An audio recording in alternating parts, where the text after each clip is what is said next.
Хавар намар хоёрт бол нэг хитрхи халуунч биш, хүүтэнч биш, дундаж байгаад байна шүү дээ. Энэ тохиолдолд 2 өнжөөд нэг буюу 7 хоногт 2 удаа бэлгийн харилцаанд орвол гэж. За эсвэргээр өвөл бол одоо хүүтэн болно те. Бидний шар ус буцаад хаагдана. Дотор илч маань одоо юу гэдэг юм нүүц юу одоо шүү дээ. Өөрөөр хэлбэл бид нар өвөл боллоо те. Одоо гадаа хүүтэн байла хаалгаалаа те. Тэнгүүд байшин халан нэстэй. Яг л энэ дотор иймэрхүү процесс явж байгаа. Бие махбод маш их одоо дотор илч үүсэж байна. Тэгэхээр түрүүний хэлсэнд бодисын солилцооны 7 өшөөд маш хурдтай явагдана гэсэн үг. Маш сайн. Тэгэхээр энэ тохиолдолд өдөр болгон секс хийж болно.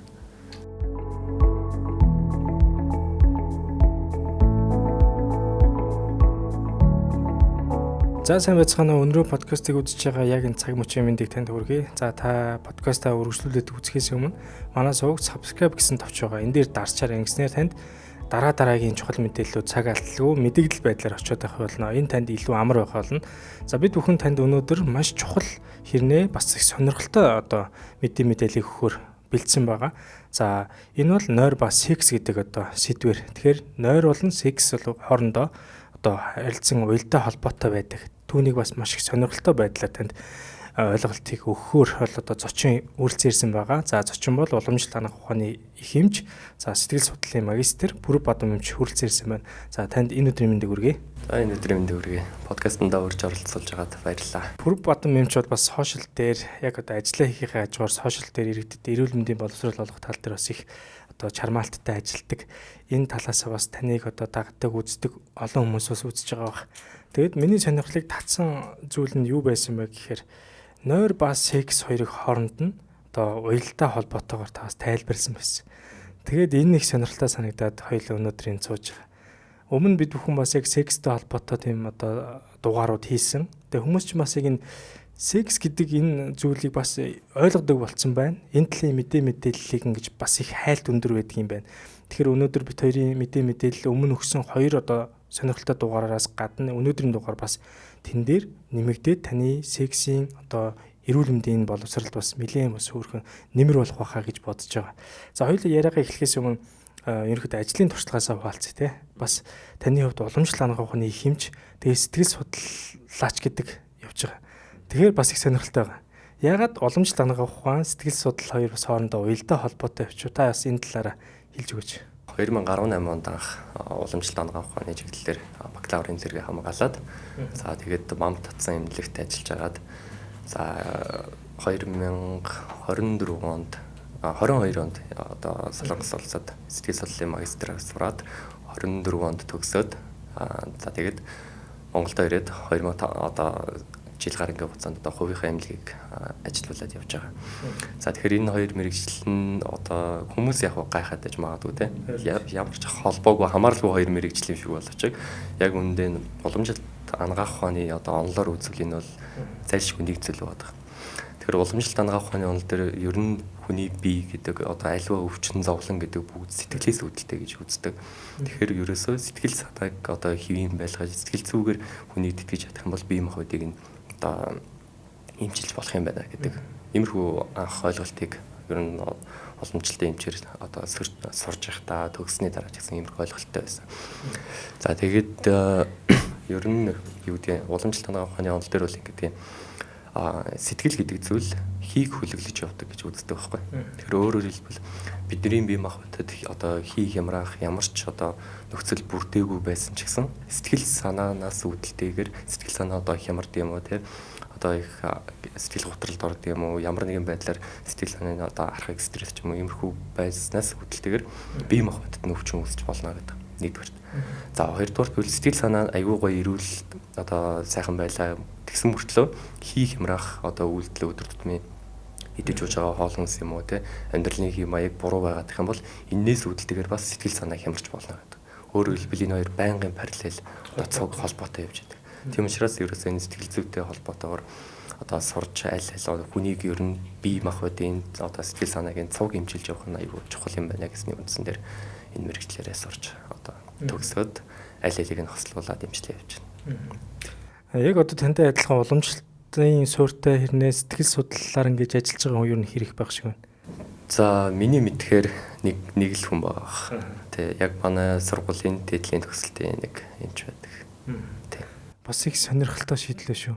Нэрээр л одоо орчин үед чинь энэ стресс, бухимдал, сэтгэл санаа гэдэг зүйл чинь өөрөө хүчний маш өндөр шалтгаан болчиход байгаа шүү дээ. Бид өнөөдөр нойр ба секс гэдэг дугаарыг ярьж байгаа ч гэсэн би өмнө бас яг энэ нойрны талын бас одоо чиглэлийн мэрэгжлийн хүмүүстэй уулзч үзэхэд ерөөсөө одоо стресс гэдэг зүйл нойронд бол 60-70% одоо эзэлж байгаа маш өндөр шалтгаан байдаг. Тэгэхээр таны хувьд бол яалтчгүй маш зөв чиглэл болж харсан байна. Тэгэд энэ тал бол өөрөө бас явандаа бас нэлээд хөгжих бах. Анхдагч энэ одоо чиглэлийг ингэж одоо мөс хагалж байгаа хүмүүсийн бас нэг ба шүү дээ. Тэгэхээр магадгүй таныг олон хүмүүс асуудаг те. Уламжлалтын хэмжээж яагаад сэтгэл зүйн талаар яриад байгаа юм бэ? Бараг өөрөө мэдэмхийрээд ингээд энэ зүгээр нэг ном уншичаад эсвэл нэг юм олж уншичаад яг энэ чиглэл рүү яриад байгаа мó гэж байгаа л яг тэр үзсэн одоо тэгж бодсон хүмүүсээ бол өнөөдөр эмч бол хариултаа хэллээ. За тэгээд хоёулаасаа хий шар бадан гэдээ ярьж байна. За би бол яг уламжлалт талаар бас хий шар бадан талын тодорхой хэмжээний бас мэдээлэл байгаа. Би бол ойлголтол тодорхой хэмжээнд байдаг. Тэгвэл яг үзэж байгаа хүмүүс таны сая хий шар бадан гэд ярианда дурдаад ирэхээр хүмүүс л яг мерси сонсон байгаа. Хоёулаа тэгвэл уламжлалт анх ухааны чиглэлээр нойр ба сексийн талаар өнөөдөр ярих гэж байгаа учраас хий шар бадган гэдгээ хоёлоо тайлбарлаад өгч. Энэ талын цагууд гэж байгаад байна. Ийм төлөвтэй хүмүүс гэж байгаад байна те. Тэгвэл та одоо бас иргэдэд эрүүл мэндийн боловсрол олгож ярьдаг хүн учраас бас энгийн ойлгомжтой үгээр бас хэлж өгөөч. За тэгэхээр ер нь хий шар бадан гэдэг бол өөрөө 5 махбодын онол. За хий гэдэг нь бол хий махбод, шар гэдэг нь бол гал махбод. За бадан гэдэгт бол ус болон шороо махбод орж байгаа. За тэгээд огторгуу махбод гэдэг нь болохоор энэ дөрвтөө одоо ерөнхийдөө түгэж оршно гэдэг. Тэгэхээр энэ одоо хий шар бадганы тэнцвэртэй байдал байна гэдэг маань өөрөө эрүүл мэнд одоо эрүүл бие одоо цагцыг оршоо байгаа тийм. Тэгэхээр ерөөсөө альва одоо өвчин гэдэг бол эдгээр гурвын тэнцвэр байдал алдагдахаас л үүдэлтэй. Тэгэхээр бие махбод төр ч гэсэн хүний бие махбодыг одоо 3 хувааж үзэх нь л дээ. Тэгэхээр яг хий гэдэг бол энэ гээд нэг зүйлийг дурдна гэдэг бол одоо боломжгүй болчиход байгаа. Шар гэдэг бол ганцхан яг энэ биш байхгүй. Тэгэхээр хий шар бадан гэдэг бол бие махбодод байгаа бүх зүйлийг 3 тэнцүү хуваагаад тийм байх одоо бүх яг эд эс болгонд бол хий шар бадан болгон байгаа. Гэхдээ зарим эргэнтэнд нь бадган давамгай оршдог, заримд нь шар, заримд нь хий илүү давамгай оршдог. Тэгэхээр яг ерөнхийд нь одоо дурдаад өнгөрөх юм бол ерөнхийд одоо хий шар бадганыг ойлгохын тулд хий шар бадган гэдэг нь өөрөө ямар мөн чанартай тийм ямар шинж тэмдгийг үзүүлдэг юм. За ямар үүрэгтэй тэгээд ихтгэхэр юм уу багтахаараа юм уу альсвал одоо хямрахаараа яадгийн гэдэг эндээс нь олж одоо таньж мэдэж хэмжилж онцлоход л одоо хамгийн чухал болоо. Тэгвэл яг нэг зүйлийг тоочно гэдэг бол боломжгүй байна. Тэгэхээр за энгийнээр дурдвал шар гэдэг бол хүний бие махбодод бүх одоо илч энергитэй бодис солилцооныг явуулах одоо гол төр илч энергийг үүсгэж идэг зүйл байна. Нэгдүгээр.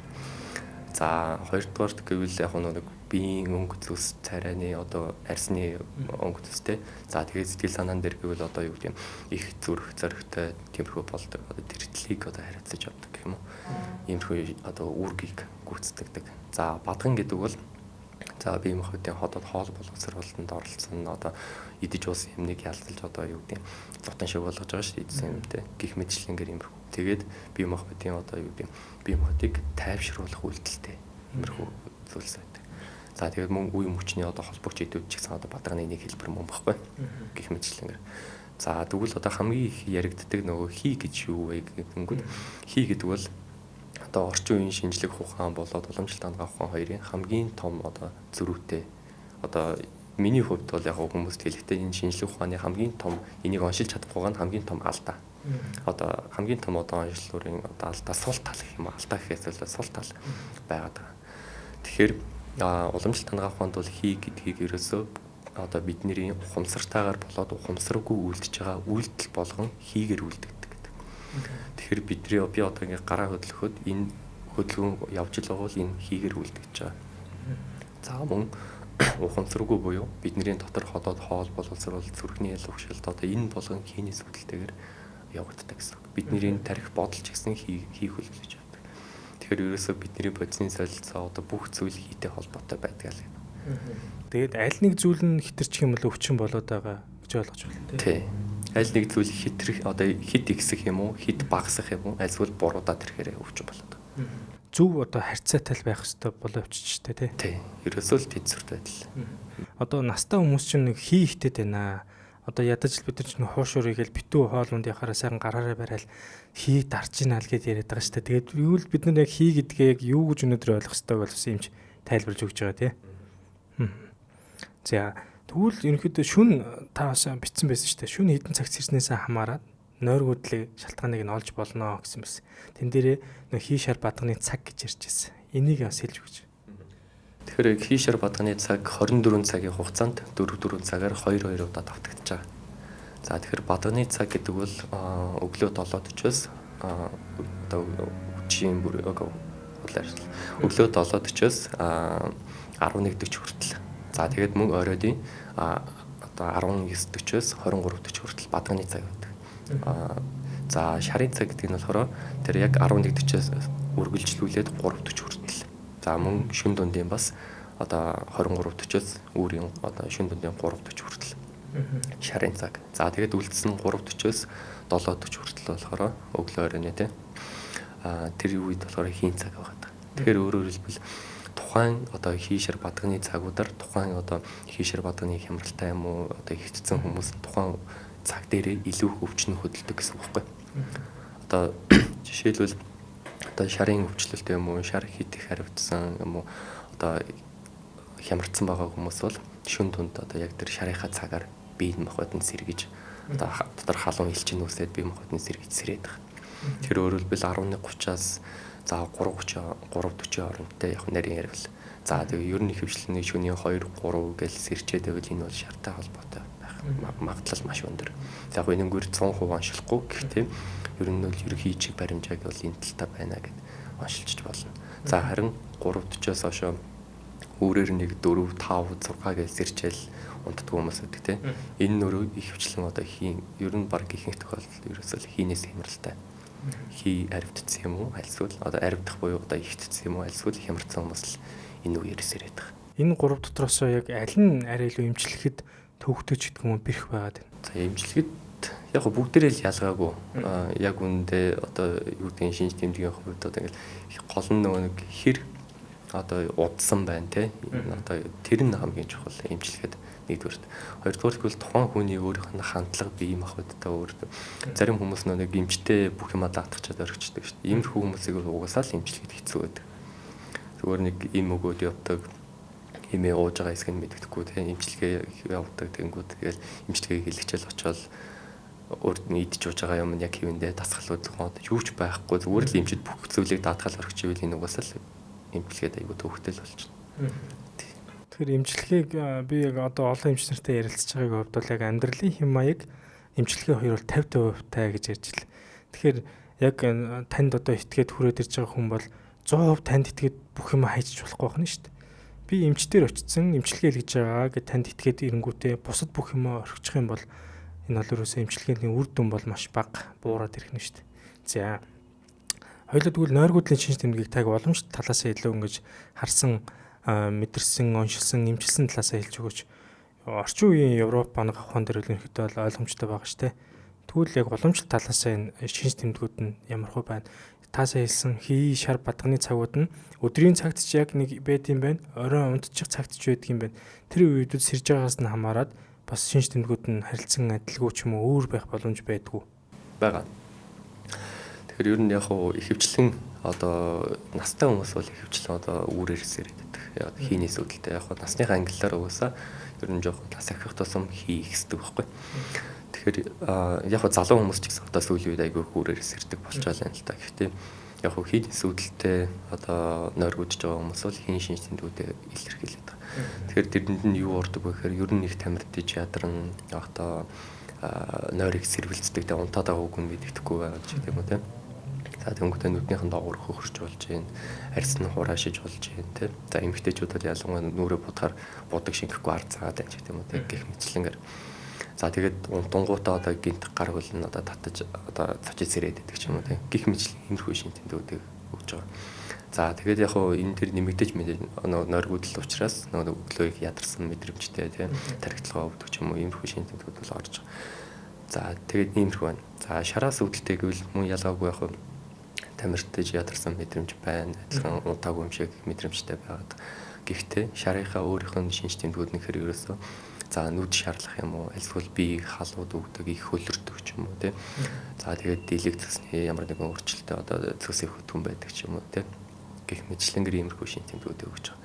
За тэгээд нойргүйдэл дээр харин одоо энэ хийнээс үүдэлтэй нойргүйдэл нь шараас үүдэлтэй нойргүйдэл байна гэдгийг өдөр одоо шинжиж болдог. Тэр өдрийн цагаар хэрвээ та одоо унтаад одоо шөнө унтаагүй сэрээд байгаа шин. Тэгээд өдрийн цагаар буцаад нойр хурж ийн хэсгээс нь хамаарат одоо хоёр ялгадаг.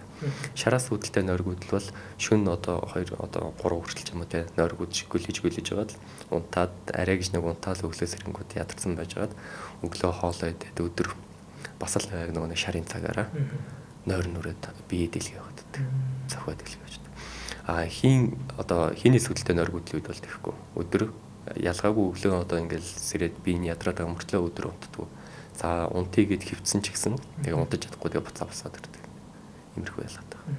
Шарын нойргүйдэл ч их сонирхолтой юм шүү дээ. Тэгэхээр би яг хараад байхаар шарын нойргүйдлээс хүмүүст их байна уу гэж бодоод байна шүү дээ. Яг ингээл унтаад байгаа юм шиг хэрнээ унтаагүй юм шиг санагдал хүн харахад яг нэг 7-9 цаг унтаал идэг те. Тэгснээ яг таны сайн хэлдгээр нөө шарын цагтаа сэрцэн байгаад байдаг. Яг нөө шинж тэмдгүүдний хэлрээд байдаг. Энэ залуучууд дээр их байгаад байгаа шүү те. Тийм. Насны хувьд угаасаа залуучууд шарын мужи нартай байдаг. Тэгэхээр өөрөөр хэлбэл цасны одоо юу гэдэг залуу хүний өөрийнх нь шинж чанар нь өөрөө угаасаа тийм халуун учраас тэгээд дээрэс нь одоо намар одоо угаасаа өөрөө шарын өвчин илүү одоо дэлгэрдэг. Тэгээд энэ яг өдөрт бол одоо яг тиймэрхүү хүмүүс л хамаагүй ихссэн байгаа. За хий шар бадганы шинж тэмдгүүдийн тасаа хэлж өглөө. Энэ бол амар тийм сонирхолтой байна л та. Нэр яг нэг ийм зүйлүүд байгаад байгаа юм уу гэдэг талаас айгүй гоё өөр өнцгөөс харах тийм юу бол надад бол төрж яг үзэж байгаа юм ч гэсэн тийг санаж байгаа. Бадганы нойргүйдэл юу нэ баг байна уу? Тийм бадган бол яг эсрэгээрээ хүнийг бүр унтуулдаг зүйл байхгүй. Бие махбодыг харин ч бүр одоо ингээд амраачдаг. За тэгээд ер нь бол бадган барагдахад бол яг нэг жоохон тодорхой хэмжээгээр одоо хий аривцсантай төстэй шинж тэмдгүүд илэрнэ. Гэхдээ нэг хайхтар тэгж нойргүйдэд байдаггүй. Харин энэ нойргүйдэл дээр дахиад нэг одоо хүний биеийг нэг юм одоо нэмж хэлэхэд хүний биеийг ерөнхийдөө 7 тамир 3 хэрээс бүтдэг гэж үздэг байхгүй. 7 тамир буюу одоо бие зохицыг л ерөнхийдөө 7 хуваадаг. Тэнгүүд тэрэн донд өөх байгаа шүү дээ. Өөхний мас одоо хэвийн хэмжээнээс хэд багасаад ирэх үед хүн нойргүйддэг. Тэгэхээр одоо их турах гад одоо их юу гэдэг нь те өөхний мас хэд хасаад байгаа хүмүүс бол нойргүйдэх магадлал маш өндөртэй. Тэгэхээр тэн дээрээс ялангуяа эмэгтэйчүүд бол энэ дээр айгүй анхаарах хэрэгтэй байдаг. Наач бас ямар гоё сонирхолтой мэдээлэл те. Тэгэхээр сүүлийн үед ер нь л турыг одоо жингээ хасчээ гэл айгүй супер юм бодоод яваад байвал эн чинь эргээд бас нэг одоо өвчний нэг одоо нойргүйдлийн шинж одоо шалтгаан бас байж болох нь шүү дээ. Тэгэхээр өөх бол мэдээ тодорхой хэмжээнд байх нь өөрөө бие махбодыг тэнцвэржүүлж байгаа байхгүй. Тэгвэл өөх бол нэг хор юм шиг л одоо бас хитрхи туйлшраад байгаа нь л энэ нойргүйдэлд бас хүргээд байгаа. За тэгвэл уламжлалт ухаанд нойргүйдлийг ерөөхдөө яаж уншилж чинь судас барьдаг шүү дээ. Одоо миний мэдгээр цонгон чаг гэдэг одоо 3 одоо хуруугаар нэрлэж байгаа шүү дээ. Тэгээд судасаа бариад одоо юм хүмүүс одоо ер нь уламжлалт тал руугаа хүмүүсийн сонирхол их болцсон байлээ. Угаасаа настай хүмүүс ч уламжлалт руугаа маш сайн угаасаа энэ бас эрүүл мэндэд маш сайн нөлөөлөд байна гэдэг маягаараа мэдчихэдэг. Одоо бидний үеийн залуучууд ч гэсэн асуухаар би тийм уламжлалтын эмнэлэг дээр байна. Ийм эмчилгээ хэллээ, тэглээ, инглээ манай эмч ингэж уншлаа гэд хоорондоо айгүй зөв мэдээллүүдийг бас тараагаад яваад байдаг л та. Тэгвэл нойргүйдлийг бид нэр уншлахдаа одоо жишээлбэл тань дээр нэг хүн хүрээд ирлээ. Яаж уншилж чинь ямар одоо зүгээр ингээд бие махбодороо илүү ингээд нэг судсаа барьж гин үү? За эсвэл шинжилгээ авдаг юм уу? Ер нь яаж уншилдаг юм бэ? Ер нь яг нь нойргүйдэлч хэлтгүү бүх төрлийн өвчин дээр л уламжлалтынхаа 3 төрлийн шинжилгээ хийж байгаа. Харах, сонсох, хүрэлцэх гэж. За харах дээр бол мэдээж тухайн хүний өнгө арсыг нь харна, нүдийг нь харна те. Одоо үйл хөдлөлийг нь харна. За тэгээд хилийг нь голчлон харна. За тэгээд шаардлагатай бол одоо шээсээ авчирч аваад үлийн шээсийг нь харна. Гэх мэтлэнгээр гаднаас нөгөө тухайн хүнийхээ байр байдлыг бүгд шинжээд харчиж байгаа. За хоёрдугаар сонсох буюу тухайн хүнийхээ одоо асуумжаар те анамнезаар одоо ямар зориу хэдийгээр сэрж гин. За ямар хизээнээс эхэлсэн. За тэр үед нь ямар нэг сэтгэл санааны өөрчлөлт байсан юм уу гэдэг юм. Гэх мэтлэнгээр бүх зүйлийг нь сонсоод авч. За За 3 дугаарт нь хүрэлцэх буюу судалгаа барьж үзсэн те. За энэ бол хамгийн чухал онцлогоо. Гэхдээ бусад онцлогоонууд нь чухал биш гэсэн үг биш те. Бүгдээрээ л адилхан одоо 3 тэнцүү явж ижил онцлогоо явагдана. За тэгээд судалгаа барина. За тухайн хүнийхээ арьсанд хүрэлцэн те. Ширүүн байна уу, хөлстэй байна уу, халуун байна уу, хүүтэн байна уу гэх мэтчлэн ингээл онцлж байгаа. Тэрээс нэг 5 минут л шаардна. 5-аас 10 минут гэсэн. За нойр гүдлийн онцлогоо болдог яг сая эхлээд хараад ерөнхий хүнийг орж ирэхэд нэг нь хараад одоо алхаа гიშгэнээс нь хараад ерөнхий оншол та бодож байгаа юм шүү дээ. Тэгээд ерөнхий асуумж нь авах нь те зөөрүүд. Тэгээд та ерөнхийдөө бие махбодод нь хүрэлцээд судалж барих нь бие махбодын одоо тэмтрэх яг тийм үзлгүүдээр онцлох нэ. Яг тухайн хүнд таарсан онцлогооны маш зөв арга бас яваад байгаа шүү дээ. Тий. Маш ерөнхий одоо Европ хангаханд бол би одоо яг нэг юу гэдэг нэг амар эмчтэйж биш л те. Европ хангаханд гэхдээ яг хүнд тохирсон эмчилгээ нэг төдийлөн хийгддэг юм шиг санагддаг. Боломжтой хангах ухааны маш том давуу тал ерөөсө хүн болгонд одоо яг өөртөө тохирсон эмчилгээг онцлохыг хийгээд байгаа. Тэрнгээрээ маш том давуу талтай. Би бас яг манай нэг таньдаг ихч бас саяхан яг би уламжлалтын эмчтэр очдог болсон юм байна. Тэгээд яг над талаарч ирсэн байхгүй. Очихоор бид нар яг Европ хангах хүнэтэд өгөөсөж байгаа биш шүү дээ. Би ч өөрөө Европ талын хүн. Ерөнхий яг нэг массаар нэг юм одоо онцлоод эмчлээд яваад байна шүү дээ. Яг одоо ерөнхийдөө яг килограммжийн тутамд нь таарсан одоо антибиотик ч юм уу тэр өвчний хөнгөнөөс нь хамаарат яг эмчилгээ нь байгаа. Гэхдээ ерөнхий эмчилгээнүүд хамт яваад байгаа тийм массаар. Тэгвэл уламжлалт хангах ухаан дээр яг надад таарсан гэж надад бүр харуулсан. Яг би энийг ингэж хэрэгэл гэж хэлсэн. Надаа яг энэ эмчилгээ зөвхөн надад зориулсан эмчилгээ шүү дээ гэд надад харуулад би тэрийг хараад өнөөдөр уламжлалт хангах ухааны бас нэг гоё давуу тал нь зөвхөн танд таарсан онцлогоо зөвхөн танд таарсан эмчилгээ яваад байгаа юм байна.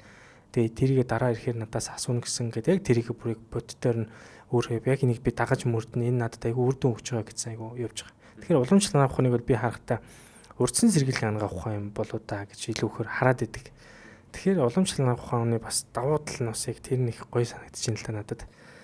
За хоёул одоо яг шиг анхаарал татсан гол сэдв рүү бас орох гэж байна. Ерөнхийдөө нойр гүдлийн талаар уламжлалт хангах ухааны талаас ямар одоо чиглэлээр явдгийг гэдэг одоо гаргалгаанууд аюу гоо дистаралтайгаар эмч маань гоё өглөө. За тэгвэл та тэгсэн байсан шүү дээ. Нойр их хүрээд байхаар буюу яг одоо би бодсон нэг бадган тал руу гоё байгаад шүү дээ. Нойр их хүрээд байна. Би бас амар ярьдаг болсон те бадган гэдэг. За нойр их хүрээд байх юм бол секс хийгэрээ. Ингийн бол нөгөө нэг идэх нойр хүрээд байгаа энэ нозоороод байгаа юм байдал чинь одоо багсах хэвийн байдалтай орно гэж та бичээд тэн дээр нь маш олон хүмүүс мэдээлэл авъя гэдэг зүйл яваадсан. Тэгээ энэ яг сонсохоор хөвгчлөлтэй юм шиг хэрнээ бас нэрээ яг одоо сүүлийн үеийн залуучууд чинь нэг л их нозоорсон, нойрдсон, ажлын бүтээмж маш их буурсан яваад байгаа. Тэгээ эргээ бодсон чинь ерөн секс хийхгүй байгаа юм шиг те эсвэл сексээ тааруулж чадахгүй байгаа юм шиг л санагдаад байгаа. Тэгвэл та яг энэ тал дээр яг юунаас үндэслэж энийгээ та илүү ер нь энэ яг ямар үндэслэлтэй гэдэг талаас ярив. Энэ ерөөсөө уламжлалт хангах ухааны саний хийшэр бадгалын онол дээр л үндэслэж хэлж байгаа. Тэгэхээр ер нь бол одоо ингээд тамирдж ядраад байгаа энэ мэдрэмж нь өөрөө дотроо одоо хоёр өөр янз байгаа. Шал өөр хоёр шалтгаантай гэсэн үг. За нэгдүгürt нь гэвэл тодорхой хэмжээнд юу гэдэг хүн тамирдж ядраад энерги бараад унтж байгаа нэг төрөл байна шүү дээ. Магадгүй өрчөөнөө их ажилтай байгаад ч юм уу те нойргүй онцсон орой үед одоо маш их ачаалтай стресстэй байгаад байвал өдөр нь өөрөө ирэхгүй л хүн чинь алдагдсан энерги нөхөхийн тулд унтна шүү дээ. За энэ тохиолдолд бол одоо мэдээж бэлгийн харилцаанд одоо баагаар сексийг баах хээ те аль болох шүлтэй устай хоол унтээд одоо сайн унтах нь зөв гэж зөвлөнө. Харин миний тэр одоо сексийг одоо идэвхтэй хийгэрэй гэдэг нь болохоор хийн зөвлөлтэй одоо тэр тамир барагдаж ядраад байгаа биш хэвийн нойр одоо аваад байгаа те шөнө 8-аас 10 цаг бараг унтцсан бүр илүү ч унтцсан те 10 хэдэн цаг унтцсан мөртлөө өглөө босч ирээд ажилдаа яваад ч юм уу хоол идвүүгүй юу нэг жоохон нэг сүртэй юм хийж гээгүүлээгүй мөртлөө дахиад нойр нүрээд би энэ ноцоор бол унтах боломж олдвол шууд унтаад байгаа иймэрхүү төрлийг өөрөөр хэлбэл бадган гэдэг зүйл ихснээс үүдэлтэйгээр нойр хит ихсэх эмгэг болоод байгаа. Иймэрхүү тохиолдолд бие махбодыг сэргийх одоо нэг арга нь одоо секс хийж одоо биеийг тэнцвэржүүлж яах юм уу? Иймэрхүү нэг эмчилгээний арга болоод байгаа. За яг заавал секс жилдөө босод өөр дасгал хөдөлгөөн хийх одоо тийм иймэрхүү юмар би одоо өөрөөр хэлбэл энэ чинь бадхан гэдэг нь өөрөө бодис солилцооны удаашрал байхгүй. бодисны солилцоо маш удаан явагдаад байна гэсэн. Түүнээс биш тэр одоо юу гэдэг энерги дутагдаад байгаад биш. Зүгээр энийг хурдан шатааж одоо энерги болгож авч чадахгүй байна. Тэгэхээр тэрийг сайжруулахын тулд одоо илчлэг өндөртэй хоол хүнс за тэгээд шимт ижил өндөртэй тэг. Гэхдээ шингэц маш хурдантай тиймэрхүү хоол хүнсүүдийг гуулж өгвөл одоо шүлтэй хоолнуудыг за тэгээд хагас үлсэглэн байх ч юм уу. За тэгээд дасгал хөдөлгөөн юм эсвэл одоо бэлгийн харилцаанд идэвхтэй орж өгөх ёстой. Энийг буцаж тэнцвэржүүлээд байгаа. Иймэрхүү байна. Энэ нь бас яг та зүгээр хэлсэн биш уламжлалт ухаан дээр онол дээр бас суурилж хэлж байгаа нэг зүйл байгаад шүү дээ. Тэгэхээр ер нь бас яг юу нэ бид нар яг ер нь масаараа л яг л залуучуудад байдаг зүйлийг л та хэлж штэ. Тэгэхээр залуучуудаа тий ер нь бас яг сексийн амьдралдаа бас эн чин амьдралын бас нэлээд чухал хэсэг штэ секс гэдэг чинь. Хүн угаасаа энэ тодорхой хэмжээний секс бэлгийн амьдралаас үүсч гарч байгаа. Түүнээс бид нар одоо өнөөдөр би бас нэг пост бичсэн байсан л да. Бэлгийн яг одоо жишээлбэл эмийн санал ороод бэлгэж авъя гэд нэг хэлэх гэсэн чинь үеийнх нь охин байжгаад сандраад үү шал өөр одоо толгой нэм ам яг гараа ивчдэг хүмүүс байдаг гэж байгаа. Тэгэнгүүтээ яг одоо настай ч юм байсан ямар ч юм байсан хамаагүй сайхан бэлгэж авъя гэж хэлээл тэ. Тэр чинь одоо найз охинтойгоо мэдээж ер нь тэгээд бэлгийн харьцаанд ороод өөрийгөө хамгаалж байгаа л нэг хэлбэр байгаа дээ шүү дээ. Тэгэж хэлж чадахгүй байна гэдэг чинь биднэрт бэлгийн боловсрал гэдэг зүйл маш бага байна. Ээж аав нар ч гэсэн ядаж л ингээд хүүхэд байхад гэрт нэг бэлгэвч ингээд олдлоо гэж бодохоор энэ юу юм бэ ээж ааваа гэж нөгөө чинь нэг шаар шиг үлээчих гээл ээж аав нөө наа чинь биш балиар малиар ингээд зүгээр хэлж өгсөй байхгүй тэр те. Энэ бэлгэвч гэдэг юм аа том болохоор ээж аав нь хэлж өгнөөч гэдэг юм уу. Ингээд нэг ээж аав нь тодорхой хэмжээний бэлгийн боловсралыг ингэж өгөхгүй бол энэ эргээд нуугдмал байгаад тах тусам энэний хайлт их өндөр байгаад байна. Тэгэхээр хоёулынхны дугаарыг ч гэсэн олон үзнэ гэдэгт бол би итгэлтэй. Нугасаа яг энэ чиглэлийн хайлт их өндөр байгаад байгаа. За тэгвэл нойр их хүрээд ноцоороод ингээд байгаа хүмүүс их байгаа. Тэгвэл энэ тодорхой хэмжээний тасал хөдөлгөөн хийх ёстой байна. За бэлгийн үйл ажиллагаа одоо сексийг бас мэдээж одоо бэлгийн замын өвчин авахаас бас сэргийлээд ингэж бас бодороо гэдгийг хэлэхгүй бол за ийм жилээ ерөөсө тасралтгүй секстэй байх хэрэгтэй байна. За одоо ганц би залуучууд их байгаах. За яста жинхэнэ одоо ингээл секстэй гэдэг маягаар эргээд өөрийгөө эрсдэл учруулж магадгүй. Тэгэхээр өөрийгөө сайн хамгаалаад сэргийлэр гэдэгс давхар хэлхэн зүг баг. Тэ энэ дээр нэмээд би нэг юм хэлчихэ. Түрүүн одоо тамирдж ядраад унтаад байгаа нэг хэлбэр байгаа шүү дээ. Энд чинь яг гаднаас нь мэдрэхэд бол их төстэй. Хуйлаа л ядраад унтж байгаа хэлбэр байхгүй. Гэтэ сайн ялгаж чадвал хоёр өөр байгаа. Нэг нь болохоор одоо түрүүн хэлсэн алдагдсан энерги нөхөхийн тулд унтж байгаа. За тодорхой хэмжээнд тамир барагдаад унтж шүү дээ. Энэ нь болохоор одоо яг түрүүний хэлсэн тодорхой хэмжээ жоохон хий хямралуудын шинжүүдийг гэлтэгдэг. Их одоо арьс суураших ч юм уу те одоо их ачааллахтай байгаас үзэлтэйгээр одоо бие махбод турж эцэх ч юм уу. За тэгээд нөгөө одоо утгаараа хар дарж зүудлээд идэх ч юм уу те. Эсвэл хөл гарна татганаас ирчдэг ч юм уу. Гэх мэтчлэн иймэрхүү шинж тэмдгүүд илэрнэ. За дөвдгөнд нь болохоор одоо нэг яг бадган аривдж унтаад байгаа нь болохоор их таргалтай эсэргээр. Тэгээд нүүр царай нэг цайдаг тийм. За өөхлийн одоо хөвлийн таргалтай хөвлийч гэлгүй ер нь одоо бие махбодын өөхний хэмжээ маш их ихсдэг. За үе мөчнүүдээр өвддөг болдог ч юм уу. Хоолны шингээлт муудна, ихэрүүлнэ. За тэгээд цанхаагаал ер нь бие махбод ноцороод бие дэлгүй ямар ч юу ч хийх хүсэлгүй болоод ирдэг. Энэ өнгөөр нь одоо ялгаж бас яг үнэхээр тамирдаж ядраад байна уу альсвал бадхан ихсэж одоо эмгийгээр унтаад байна уу гэдгийг ялгах нь аягүй чухал байна. Яг таргалаад байгаа ерөөхдөө нэг юм ноцоороод ажил одоо хөдөлгөөн маш бага хийсэрнэ л ноцоороод ядраад байх юм бол энэ үедээ яг нөгөө илүү идэвхтэй хөдөлгөөгөө секси гэдэг юм бол илүү зөв эмчилгээ нь болж өгөх юм биш үү? Тийм.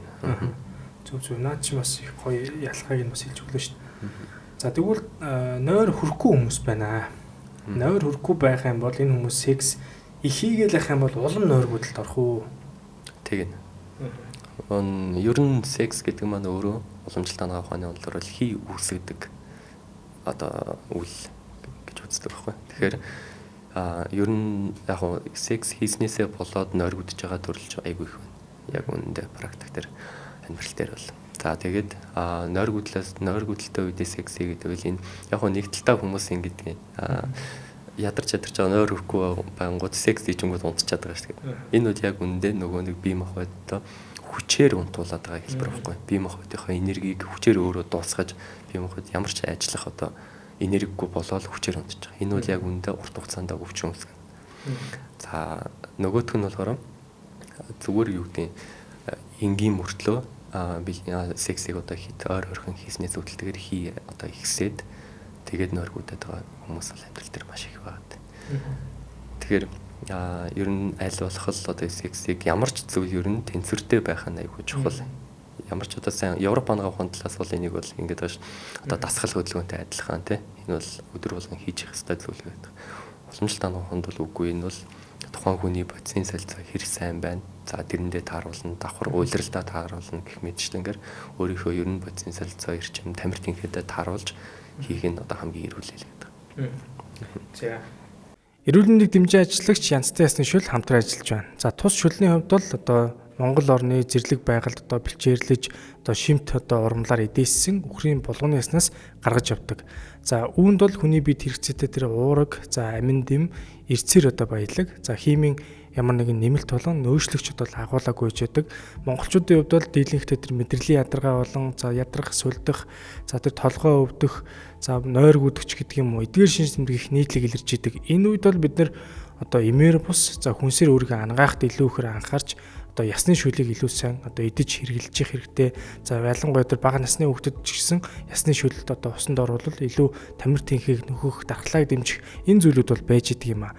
Тийм учраас эмээр бус, за хүнсээр одоо ангаах шидэж орвол янзтай ясны шүлэл. Тэгвэл яг секс хийхэд эрүүл мэндэд үзүүлэх нөлөөг нь би бас асуумаар байлаа. Та уламжлалт тал руу хоёул өнөдөр ярьж байгаа учраас тэгвэл яг энэ ер нь секс эрүүл мэндэд ер нь уламжлалт ангаах ухаан ч гэсэн энэ одоо зүйлийг бас нэлээд яригдж байгаа судалж байгаа үс амьдралын яалтчгүй чухал хэсэг учраас энэ тэгвэл яг уламжлалт ангаах ухааныхаа яг одоо онол орч идэх юм уу эрүүл мэндэд ер нь яаж нөлөөлж байна гэдгийг та асуулж өгч. Тэгэхээр яг энийг ярихаас өмнө эхлээд бодисын солилцооны талаар уламжлалтын яг онолыг мэдээд авсан дээр байна. Тэгэхээр уламжлалт ангаах ухаанд хүний бие түрүүн хэлсэндээ нэг 7 тамир гэж байдаг. Тэгээ яг энэнийг дагаад бодисын солилцооны 7 үе шат байдаг гэсэн үг. Тэгэхээр нэгдүгээрт нь гэвэл бидний идэж уусан хоол хүнсний шимт ижилтэй хэсгийг одоо тунгалаг гэж нэрлэдэг байхгүй. За тэр тунгалаг идэж уусан хоол хүнс одоо гидсээр яваад за тунгалагын нийлгэн дээр очдог. Цөвн буюу одоо шимт ижил одоо хэрэггүй одоо ялгц хэсэг нь өтгөн шингэн одоо болоод гардаг тийм. Тэнгүүд энэ тунгалагын одоо биеийн хөдөө нэг одоо 7 тамирын нэг нь бодисын солилцооны нэгдүгээр үе шатынд явагдаж байгаа. За хоёрдугаар үе шат бол илгэн дээр очиод цосолж хувирж байгаа. За тэгээд цуснасаа цаашаа махыг дүлжүүлнэ, мах нь өөхөө дүлжүүлнэ, өөх нь ясаа дүлжүүлнэ, яс нь чөмгөө дүлжүүлнэ, чөмг нь хамгийн сүүлд эрийн бэлгийн хэсийг дүлжүүлдэг. Өөрөөр хэлбэл бидний идэж уусан хоол хүнс явсаар аваад шигшигдэж хамгийн сүүлдээ эрийн бэлгийн хэсэг болж хувирдаг. Өөрөөр хэлбэл ингэж их одоо шигшигдэж ингэж одоо энерги агуулсан энэ зүйлийг өдөр болгон гаргаад байвал бид нэр яах вэ? Хэрэгсэл тамирдаж ядарна. За тэгээд энэ эрийн бэлгийн хэсэг маань ч гэсэн өөрөө яг үүндээ хамгийн эцсийн бүтээгдэхүүн биш. Энээс дахиж одоо тунгалаг зүгт ялгараад тий одоо бодисын солилцоонд ороод одоо хамгийн өндөр шимт ижэлтэй зүйл нь зүрхэнд очдог огт тунгалаг гэж байдаг. Европ ангаах ухаанд бол одоо зүрхний одоо яг цахилгаан зарн тий зүрхийг ажилуулад байгаа энэ бол нэг шалтгаан тодорхойгүй гэж ярьдаг шүү дээ. Уламжлалт ангаах ухаанд бол шалтгаан тодорхой. Энэ бол огт тунгалаг гэдэг зүйлийг нэг ажилуулж байгаа. Тэгэхээр бэлгийн харилцаанд хит их ороод энэ одоо юу гэдэг өөрийн чингэнийг те эрэгтэй бүтээн ер нь ингээд бэлгийн харилцаанд хит их ороод байвал энэ зүрхэнд очих огт тунгалаг барагдана л гэсэн. Бодисын солилцоо ингээд 7 үе шатаар явж чад дунд нь нэг асуудал үүсгэхэд тэрнээс хойших бүх үе шатууд бас алдаатай болох байхгүй. Тэгэхээр хамгийн түрүүнд одоо зүрхэнд нэгдүгürt мэдээж яг одоо эрэгтэйчүүд нэмэгтэйчүүд одоо төмсг юм уу эмэгтэйчүүд талаас одоо тэгэл асуудал үүснэ. За тэгээд дараагийнх бол ерөөсөө л дараагийн үе шат буюу зүрхэн дээр асуудал үүсч эхэлнэ л гэдэг. Тэгэхээр сексийг нэг бол бүр хит хийгээд иж болохгүй юм байна. Нэг бол бүр багдуулаад иж болохгүй юм байна. За би тэгвэл та сая хитүүлэх нь хэллээ шүү дээ. Зүрхэн нэр огт тунгалаг гэдэг гол зүрхийг илүү ихээр ажилуулад байгаа. Одоо гол зүйл нь дутагдаад байх юм байна. За тэгвэл сексийг хийхгүй эсвэл бүр ингээ баг хийгээд байгаа хүмүүс зайн холдоод байгаа гэж бодъё л та. Тэгэхээр нөгөө хоёлаа өнөөдөр ярьж байгаа нэгдүгээр тэр чинь ямар одоо ядрал байгаагаас хамаарат нойргуудл үүсч болох нь шүү дээ. Тэрийг бол ойлгочлаа. За тэгвэл яг хоёрт нь зүрхэнд огт тунгалах чи ихтэй дэвэл яах вэ? Ер нь огт тунгалаг гэдэг зүйл өөрөө хүний бие махбодын одоо юу гэдэг сүр жавхлан тий. За сэтгэл сүр жавхлан өнгө зүс. За тэгээд нөгөө сүрлэлт хиймэр гэдэг зүйлийг гэлтгэж идэг зүйл. Тэгэхээр ерөнхийдөө би одоо энэ бол нэг яах тэр ихтэй хүн нэг одоо яагаад байгаа юм байхгүй. Амьдрал дээр нэг тийм тохиолдол гардаг. Тэгэхээр яг уу ихтгэх юм бол юу гэдэг жоохон одоо юу гэдэг бидний харилцаанд орохгүй их удаад их юм бол хүн мэдээж тодорхой хэмжээнд бодисын солилцоо удаашралтай тодорхой хэмжээнд одоо бодисын солилцоо удаашралд орсноос эхлээ одоо төрөний бадган гэдэг зүйл ихтэй байгаа байхгүй. Тэгэхээр ер нь бол тэнцвэртэй байх нь айгүй чухал гэдэг. Тэнгүүд хийхгүй бэлгийн харилцаанд одоо орохгүй хэд удснаас үүдэлтэйгээр өвчнүүд бас айгүй хөөсдөг. За энэ дээр яг эмэгтэйчүүдийн одоо өвчин дээр бол яг умаан одоо дотор юу шүү дээ бактери тий өтрээний бактери биш. За энэ маань өөрөө хэвийн одоо бэлгийн харилцаанд хэд орохгүй удснаас үүдэлтэйгээр бас одоо өвчлөл үүсгээд юу гэдэг нойр гүйдэлд хүргэж болдог гэдэг. За энэ яг зөвхөн нойр гүйдэлтэй холбож байгаа болохоор л энэ тохиолдол хэлж байгаа. Тэгвэл босод өвчнүүд л ч гэсэн ер нь бол ингээд бэлгийн харилцаанд орохгүй гэсэн бодисын солилцоо удаашрах, сэтгэл санааны асуудлууд, за тэгээд эрэгтэй хүнд гэхэд одоо төрөв болж хаш хооч гэдэг юм уу гэх мэтлэнгээр иймэрхүү өвчлөлүүд үүснэ л гэдэг. Тэгэхээр хитрхий хорж болохгүй, хитрхий ихтүүлж болохгүй зүгээр яг тааруулаа. За яг зүйтэй. Тааруулах чинь би бас ахаад гоё задлж асуумаар. Тааруулах хэрэг хүмүүс ч одоо тааруулаарай гэд хэлэхээр ойлгодог байхгүй. За ямар тааруулах хэрэг өөрийнхөө яг та ямар тааруулах гэдгийг бол мэдэхгүй байна. Тэгэхээр би бас уламжлал анх хүний чиглэлээр бас судалж ийсэн хүний хувьд яг асуухад нэг сонирхолтой хэсгүүдийг ингээд гоё цугсан дурдаад орхицъя. Тэгэхээр та яг энэ чиглэлээр төгсөөд ажиллаад ингээд мэрэгшээд явж байгаа учраас танд бол илүү гоё ойрхон мэдээлэл ч гэсэн одоо сүүлийн үеийнхаар байгаа бах. Тэгвэл Европ ангаа хүнд бол секс хий гэдгийг яриад байна шүү дээ. Бэлгийн замын өвчнөөс өрсөн сэргийл секс хий гэдгийг яриад байна. Одоо секс хийх удаадахаар одоо эхнэрүүд ч гэсэн уурлал эхэлдэг. Тэгээ секс хийгээл дараа нь одоо ингээл зан хааш нь өөрчлөгдөөл ирдэг. Ер нь эрэгтэй эмэгтэй гэлтгүү эмэгтэй өндөр илүү нэг стрессийн түвшин нэмэгдээл ирдэг шүү дээ. Тэгээ таны сайн хэлдгээр секс хийчээд унтахаар яг нэг энэ чиглэлээр би бас садлаад хүнээс асууж яхад бол одоо тэгж хэлжсэн түр одоо хэсэг нэг аж аргалын давар маань ялгараад эрэгтэй хүн ч ялангуяа ихгүй тайвшраал тэгэл хурдан л унтмаар санагдаад байна шүү дээ. Тэгээд энэ чи яг тухайн үед л тэгж байгаа боловч цаашаа бас өвчин үүсгэх магадлал бас байгаа даа шүү дээ. Ямар үед яаж хийхээсээ ойлгох ёстой юм байна. Тэгвэл Европ ангаа хунд бол хизээ яаж хийх нь бол хэлж өгөөгүй. Уламжлал ангаа хунд бол тодорхой хэмжээнд хэлсэн зүйлүүдийг би тухайн үед санаад байна. Яг оюутан байх одоо зүйл хэлжсэн. Тухайлбал хоёулаа хэлээ л та. Улирлаас хамаарч секс хийх одоо энэ үлрэлт илүүхээр одоо секс хийвэл одоо нэг хийшээ бадганы өвчлөлч гэдэг юм уу энэ өвчин үүсэх байдал нь ямар байдгийг гэдгээр нэгдүгээр та улирлаар нь ерөнхийдөө хэлээд өгчих.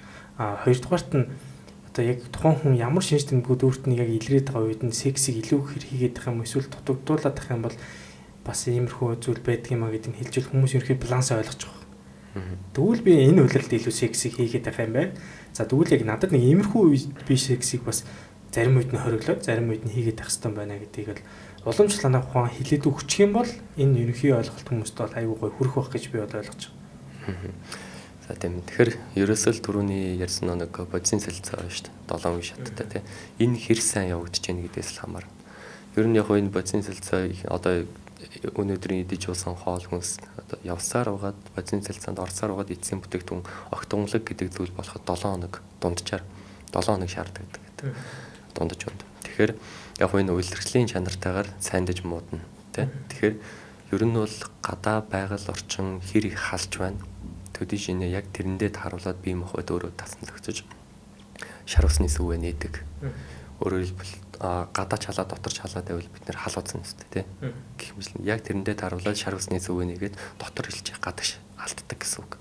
Тэгэхээр яг энэ тохиолдолд дотор илчээ алдаад байгаа учраас тэнд хоол боловсруул дөрөвний бодисын солилцоо маш муу явагдчихэдэг. Тэгэхээр зуны улиралд хамгийн муу явагддаг улирал бодисын солилцоо. Тийм учраас яг эрүүл байдлаар бэлгийн харилцаанд орё гэвэл 2-7 хоногт нэг удаа ор гэж. 2-7 хоногт нэг удаа. Улирлаас хамаарч байгаа юу? Тий, улирлаас хамаарч. За тэгээд хавар намар хоёрт бол нэг хитрхи халуунч биш, хүүтэнч биш, дундаж байгаад байна шүү дээ. Энэ тохиолдолд 2 өнжөөд нэг буюу 7 хоногт 2 удаа бэлгийн харилцаанд орвол гэж. За эсвэргээр өвөл бол одоо хүүтэн болно тий. Бидний шар ус буцаад хаагдана. Дотор илч маань одоо юу гэдэг нүүц юу гэдэг шүү дээ.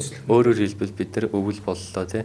Одоо гадаа хүйтэн байла хаалгаалаа тий. Тэнгүүд байшин халан нэстэй. Яг л энэ дотор иймэрхүү процесс явж байгаа. Бие махбод маш их одоо дотор хилч үүсэж байна. Тэгэхээр түрүүний хэлсэнд бодисын солилцооны 7 шууд маш хурдтай явагдана гэсэн үг. Маш сайн. Тэгэхээр энэ тохиолдолд өдөр болгон секс хийж болно. Вау, сонирхолтой тий. Өвөл өдөр болгон секс хийх юм бэ? Хавар намартаа 7 хоногтой 2 удаа хийх юм бэ? 114 хоногтой 1. Ваа, 100 тэгээ өдөр болгон секстэй байвал ч одоо бүр баларх нь шүү дээ тий. Энэ их сонирхолтой юм аа тий. Одоо ингэ бодоодс чи яг л буруу л хийгээд байсан санагдаад байна. За тэгвэл өвөл бол манайхан ер нь их сайн секс хийгээд байвал бодисын солилцооны энерги их хөрөмлөгцсөн үед нь хийж ивэл зүгээр юм ба шүү дээ тий. Гэтэ энэ яг нь дундаж өндөр бодож байгаа. Ер нь их тамир муутай, их хэрэгцэн, ойргуудалтай, зүрх өвддөг, бөөр өвддөг, иймэрхүү байвал тэр хүнд бас болохгүй байхгүй. Энэ зүгээр эрүүл хүн дээр ярьж байгаа зүйл байхгүй. Тэгэхээр өөртөө тааруулна л гэсэн. Тасаа хэлсэн шүү дээ зүрх одоо босоод энэ өөр өвчлүүдийн үед болохоор тухайн эмч үзэж хагаад тэр зүйлүүдийг бас нарийн шинжил судлаад хэлж өгөх юм ба шүү дээ. Ер нь ихтэй бивсээ ингэж бодлоо л та. Манайхаа ер нь бас нэг зүйлийг ойлгоод авчвал бид нар ингэж эмчэд үзүүлээд эмч та одоо өвчнөө тийм хоол унд идэж уугаарай. Тэдэн цагт унтаарай гэж ялдаг болохоос сексээ таваас яг энэ үед нь ингэж хийгэрэй гэдгийг хинч хэлдэг байхгүй. Тэгвэл уламжлалт анаа ухааны эмчдэр очоод би ер нь сексийг яаж хийвэл энэ өвчний үед ч гэсэн энийг ингээд бас бүр ингээд архаг хууч өвчнийг эхлүүлчихгүй. Миний эмчилгээнд ч гэсэн ер нь секс ер нь яаж нөлөөлж байгаа юм гэдгийг бас хэлүүл зүгээр юм шүү дээ. Та энэ талаар ер нь хүмүүс асуудаг эсвэл та тэгж хэлж үжсэн тохиолдол байдгүй. За өөртөө тухайн хүнийхээ байдлаас хамаарал хэлж байгаа. Зарим нь ойлгох хэлж өгдөг.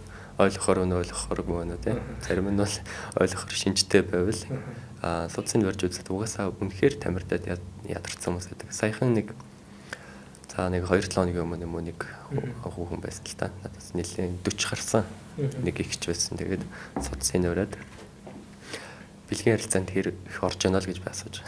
Нөгөө хүн бол гайхаад юу яриад байгаа. Гайхаад яасан гэдэг жоохон асуугаад физиологч асуугаад байгаа юм шиг санагдав. Судасны барьж байгаа л тэгээд гайхаж. Та үнэхээр их ядарсан байгаа. Бэлгийн харилцаанд хэд удаа ордог вэ? Тэрийнхээ багасгах шаардлагатай байна гэж хэлж байгаа. Тэнгүүд бас магадгүй.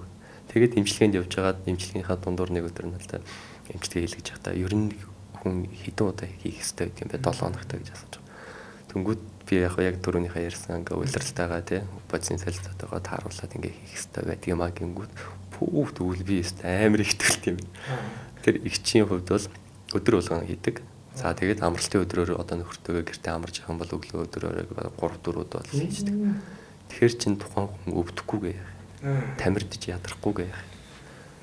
Тэр бол одоо асар их одоо тамирдл одоо ядаргаанд орцсон зүрхэн өвддөг, нойргууддаг ингээл нэг савны хиймэгтэйчүүд нь гих мэтлэнгээр айгүй ядаргаанд орцсон. Тэгэхээр би тэр хүнд бол шимтжил сайтай, шингэц хурдантай тийм тамиртын хэсрэг тиймэрхүү хоол хүнснүүдийг зөвлөж байгаа. За тэгээд дасгал хөдөлгөөн одоо жоохон хөнгөн дасгал хөдөлгөөн хийхийг зөвлөж байгаа. Тэгээд сексийн харилцааг холдуулахыг зөвлөж байгаа. Яг л энийг чинь л хэлж өгөх хэрэгтэй байхгүй тий. Тэгэхээр яг энийг жишээлбэл би өөрөө яг энэ одоо эмч хэрнээ яг энэ зүйлүүдийг бол яг үндэ мэдэхгүй байна. Ерөнхийдөө яг ангаахад сурж яхад энэ чиглэлийг хальт дурдаад өнгөрчихсөн. Тэгвэл яг ингээд хилээд өгсөн зүйлийг одоо манай энэ нэвтрүүлгийн багийн зураглагч хүртэл одоо яг сайн сонсоход бол гайхаж л ах шиг. Тэгэхээр яг энэ олон хүн энэ тухайлаар мэдээд энийг сайн ингээд хийгээд зөв аваа явуучих юм бол нэгдүгээр тухайн хүний эрүүл мэндэд хэрэгтэй юм байна. Хоёрдугаарт бас энэ таасаа хэллээ шүү дээ нэг зүрхэнд очиж байгаа ох гэж ярьсан шүү дээ. Ох тунгалгал 7 хоноод ер нь хэвийн хэмжээндээ ингэж одоо цикл мэгээр очт юм ба шүү дээ. Би нэг ойлгохтойс ингэж ойлголоо л доо. За эрэгтэй хүнийг бэлгийн харьцаанд орлоо. Үрийн шингэн гадагшлууллаа. Нэг удаагийн тэр чинь тодорхой хэмжээнд бас нэг юм юулэгдэж байгаа юм шиг л гарч шүү дээ. Үрийн шингэн гарцлаа. Тэгвэл энэ эргээд хэвийн хэмжээндээ очих хугацаанд 7 хоног гэж ойлгож болох уу? Эсвэл өөр ойлголт байсан. Өнөөдөр идэж болсон хоол хүнсний шимтжил те эцсийн бүтээгдэхүүн 7 хоногийн дараа очно л. Тэгэхээр бас яг нэг хиддэх ойрхон гэд ягаад тах нь яг таны сайн улиралтай хамааралтай тэр өвөл бол тэр зүрхэнд очих охин илүү ойрхон байгаад байгаа юм тий. Өөр бодисын солилцоо сайн явагдаж байгаа учраас илүү хурд орж байгаа. 100 болохоор энэ бүр удааширчтэй юм. Тий. Тан дээр сая очсон тэр одоо эмэгтэйгийн хувьд бол ямар үйлрэлт очсон байсан бэ? Тэр надад саяхан 2-7 хоног өмнө чи ер нь амар л юм байна. Тэгэхээр уг нь бол 2-7 хоногтой 7 хоногтой 2 удаа нэг бэлгийн харилцаанд орох байтал 7 хоног одоо өдөр болгон одоо бэлгийн харилцаанд орж ийн. Дээрээс нь амралтын өдрүүдээр бол тэгээд бүр давтамж 3-4 мөрөв хийждэг гэдэг байгаа байхгүй. Энэ мал өөрөө тухайн хүнд өвчлөлийг үүсгэх хамгийн том шалтгаан болж байна.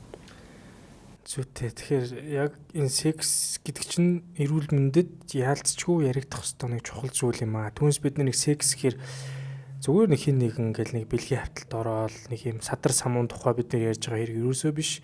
Яг энэ одоо эрүүл одоо зөв хооллолын, зөв унтын дасгал хөдөлгөөн хий гэдэг дасгал хөдөлгөөний дотор сексийг ярих хэрэгтэй юм байна. Тэгэхээр яг та суцыг барьж аваад хийсэн чинь нөгөө хүнд яг л таарсан биш. Нөгөө хүн чинь бол үнэхээр далдыг хардаг хүн дээр ирсэн юм шиг санагдсан баг. Тэгээд та суцаар уншлахаар тэр нь ер нь яаж мэдрэгддэг юм бол? Ерөөсөө л тамир тэнхээтэй холбоотой. Бөөрийн суц та тэгээд ер нь бөөр эмэгтэйчүүдийн суцсан дээр илүү сайн мэдрэгдэг гэх юм уу? Айгүйх тамир барагдсан, ядарсан үнэл одоо шинж тэмдэгтэй. Нилээн ер нь бол их яг үнийг хэлэхэд бол нэлээд хөгшмөний суцтай адилхан. Тий. Тэгж удаан явах юм бол хөгшрөл юм бол. Тий. Өөрөөр хэлбэл хөгшрөлт маш хурдан явагдаж байна л гэсэн. Харилцаанд хэд их ороод байвал нөгөө нэг байх ёстой шимтэж хэлээ тодорхой хэмжээний чинь нөөцтэй зүйл тий. Эрэгтэйч бай, эмэгтэйч бай, 90 бидгээс тодорхой хэмжээнд хүн байх ёстой. Одоо эрэгтэй хүн гэхэд амьдралынхаа туршид ойролцоогоор нэг 40 литр эргэлгээсээ ялгаруулд юм байна. Тэгэхээр энийг бид нэр одоо тэгэл өдөрт 3-4 хийгээл гаргаал байвал энэ мэдээж хурдан дуусна, хөгшрөлт хурдан явагдана л гэсэн үг байна. Тодорхой хэмжээнд нөөц байгаад байна шүү дээ. Хэдий үйлдвэрлэгдэж байгаа ч гэсэн нөөц байна.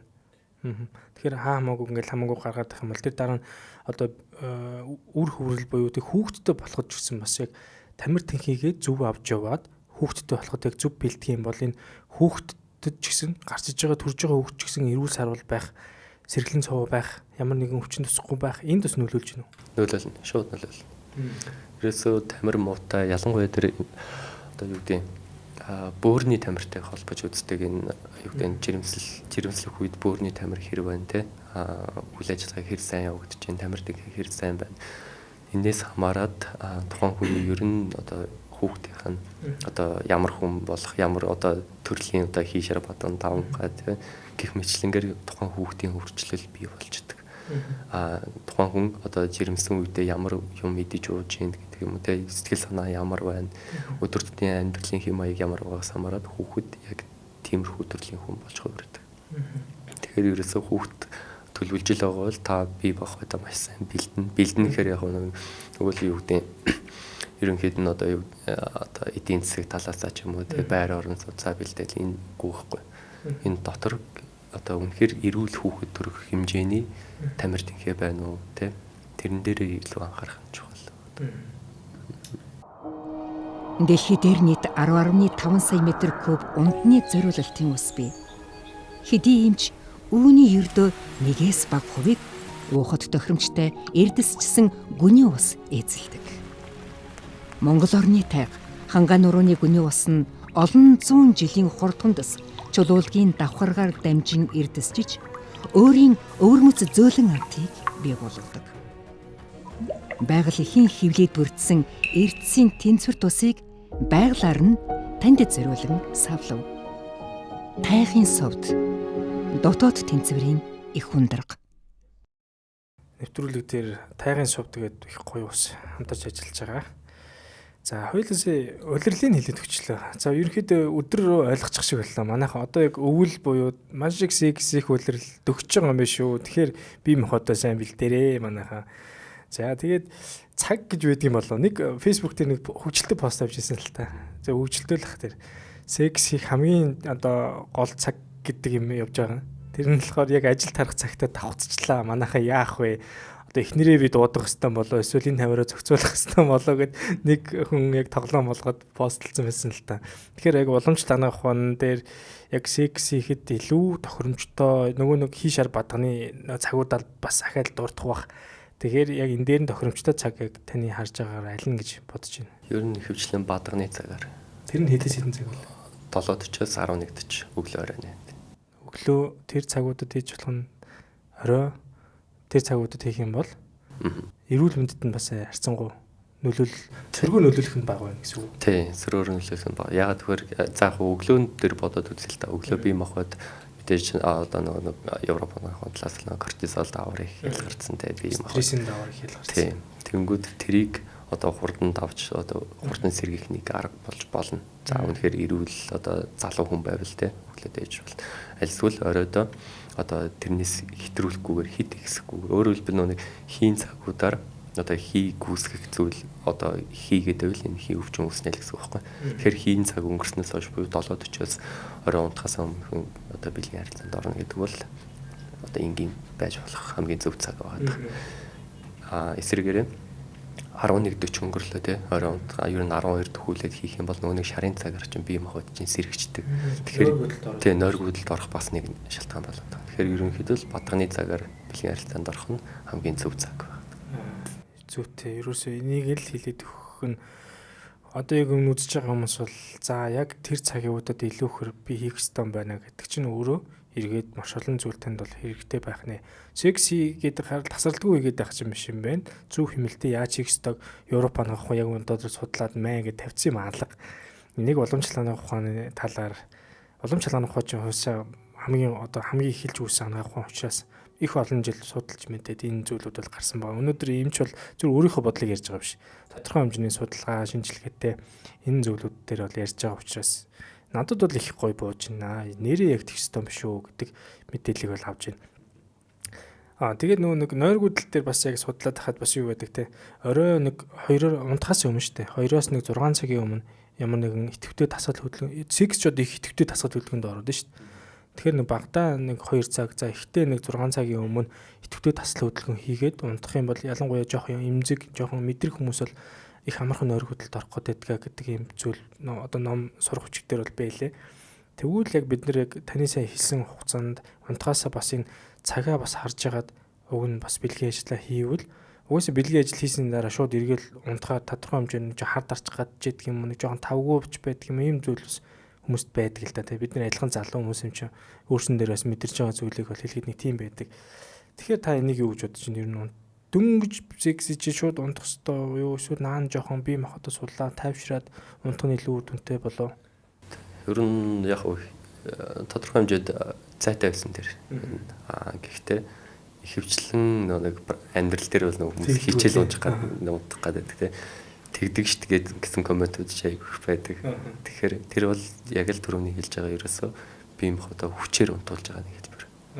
Тамирдаж ядарсан те өөрийн шингэнэ гаргалаа бие махбод ямар ч ажиллах боломжгүй болоод унтаад байгаа хэлбэр байхгүй. Түүнээс яг эрүүл байдлаар гэх юм бол ер нь нэг 2-3 цагийн өмнө ч юм уу. За ядаж нэг 2 цагийн өмнө бэлгийн харилцаанд орчод унтахад бол ямар ч асуудал үүсэхгүй. За магадгүй түрүүний нэг хэлсэн хийн хямрал ихтэй юм уу одоо шарын хямрал одоо ихтэй иймэрхүү хүмүүс үйл мэдрэг уусаа тэрийг хүсэн үсээгүй л одоо би энэ сэрэгчэд. Тийм учраас болж өгвөл бадганы цагтаа тааруулаад унтахаасаа 1-2 цагийн өмнө ядаж гэдэг. 7 цагаас 11 цаг гэлээ ер нь. Тийм 7:40-оос 11:40 гэдэг яг нарийн тав. За энэ цаг хэл машин цээжл авах хэрэгтэй юм байна да. Бараг хан дээр биччихмээр юм уу те. Хүүхдүүд нь юун цагийн ээж аав нь мэддэг цаг байгаамаа та нар эрт унт гэдэг. Инээдтэй юм шиг ирнэ бас яг амьдралд хэрэг болоо шүү юм те. За манай эрэгтэйчүүд ер нь бас яг бэлгийн сулрал гэдэг энэ зүйлийг амар сайн үлээж авдаг. Бэлгийн сулрал гэж ярихаар амар хандлт нь их байдаг. Тэгээд тэн дээр нэг тийм зөвлөгөө оруулж байгаа. Тань дээр сайжрагддаг баг. Тиймэрхүү зөвлөгөө оруулж байгаа. Айгүй чаатаар асуудаг. Эмчээ яг нин угуу яг ингээд ирчүүд чинь тулгаар шал өөр. Яг ингээд хамгийн баг эмгтэй хүнээс илүү юм асуудаг байхгүй. Яг тэгээд ингээд минийх одоо ингээд бараг босхгүй байна. Одоо яах ёстой вэ эмчээ? Яг юу хэрэглэх вэ гэ? Юурээс юу хэрэглэх вэ гэдэг. Тэн дээр нойр хад тасал хөдөлгөөн амьдралын зөв юм маягийг бол сайн ойлгохгүй л явдаг шүү. Энэ бол 50-50% гэдгийг бол өнөөдөр ойлгож байгаа бох. Тэгвэл уламжлалт ангаах ухааны чиглэлээр одоо эм тан энэ зүйлүүд их байгаа. Энэ эргээд яг тухайн хүнд одоо Европ ангаах ухааны эм тан шиг сөрөг нөлөө ч юм уу тасан зохицол харьцангуй бага байдаг гэж би ойлгодог юм.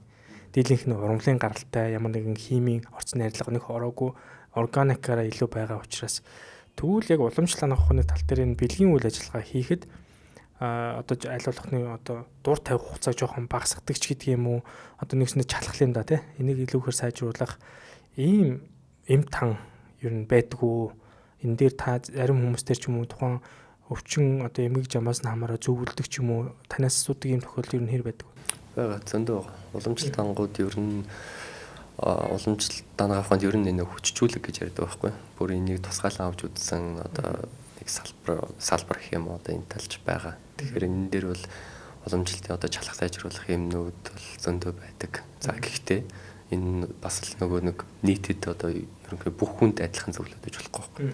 Яг тухайн хүнийг үзэж хагаад энэ хүнд нь энэ нь илүү тохирох юм байна гэсэн имийг сонгож өгөх нь аюул чухал байна.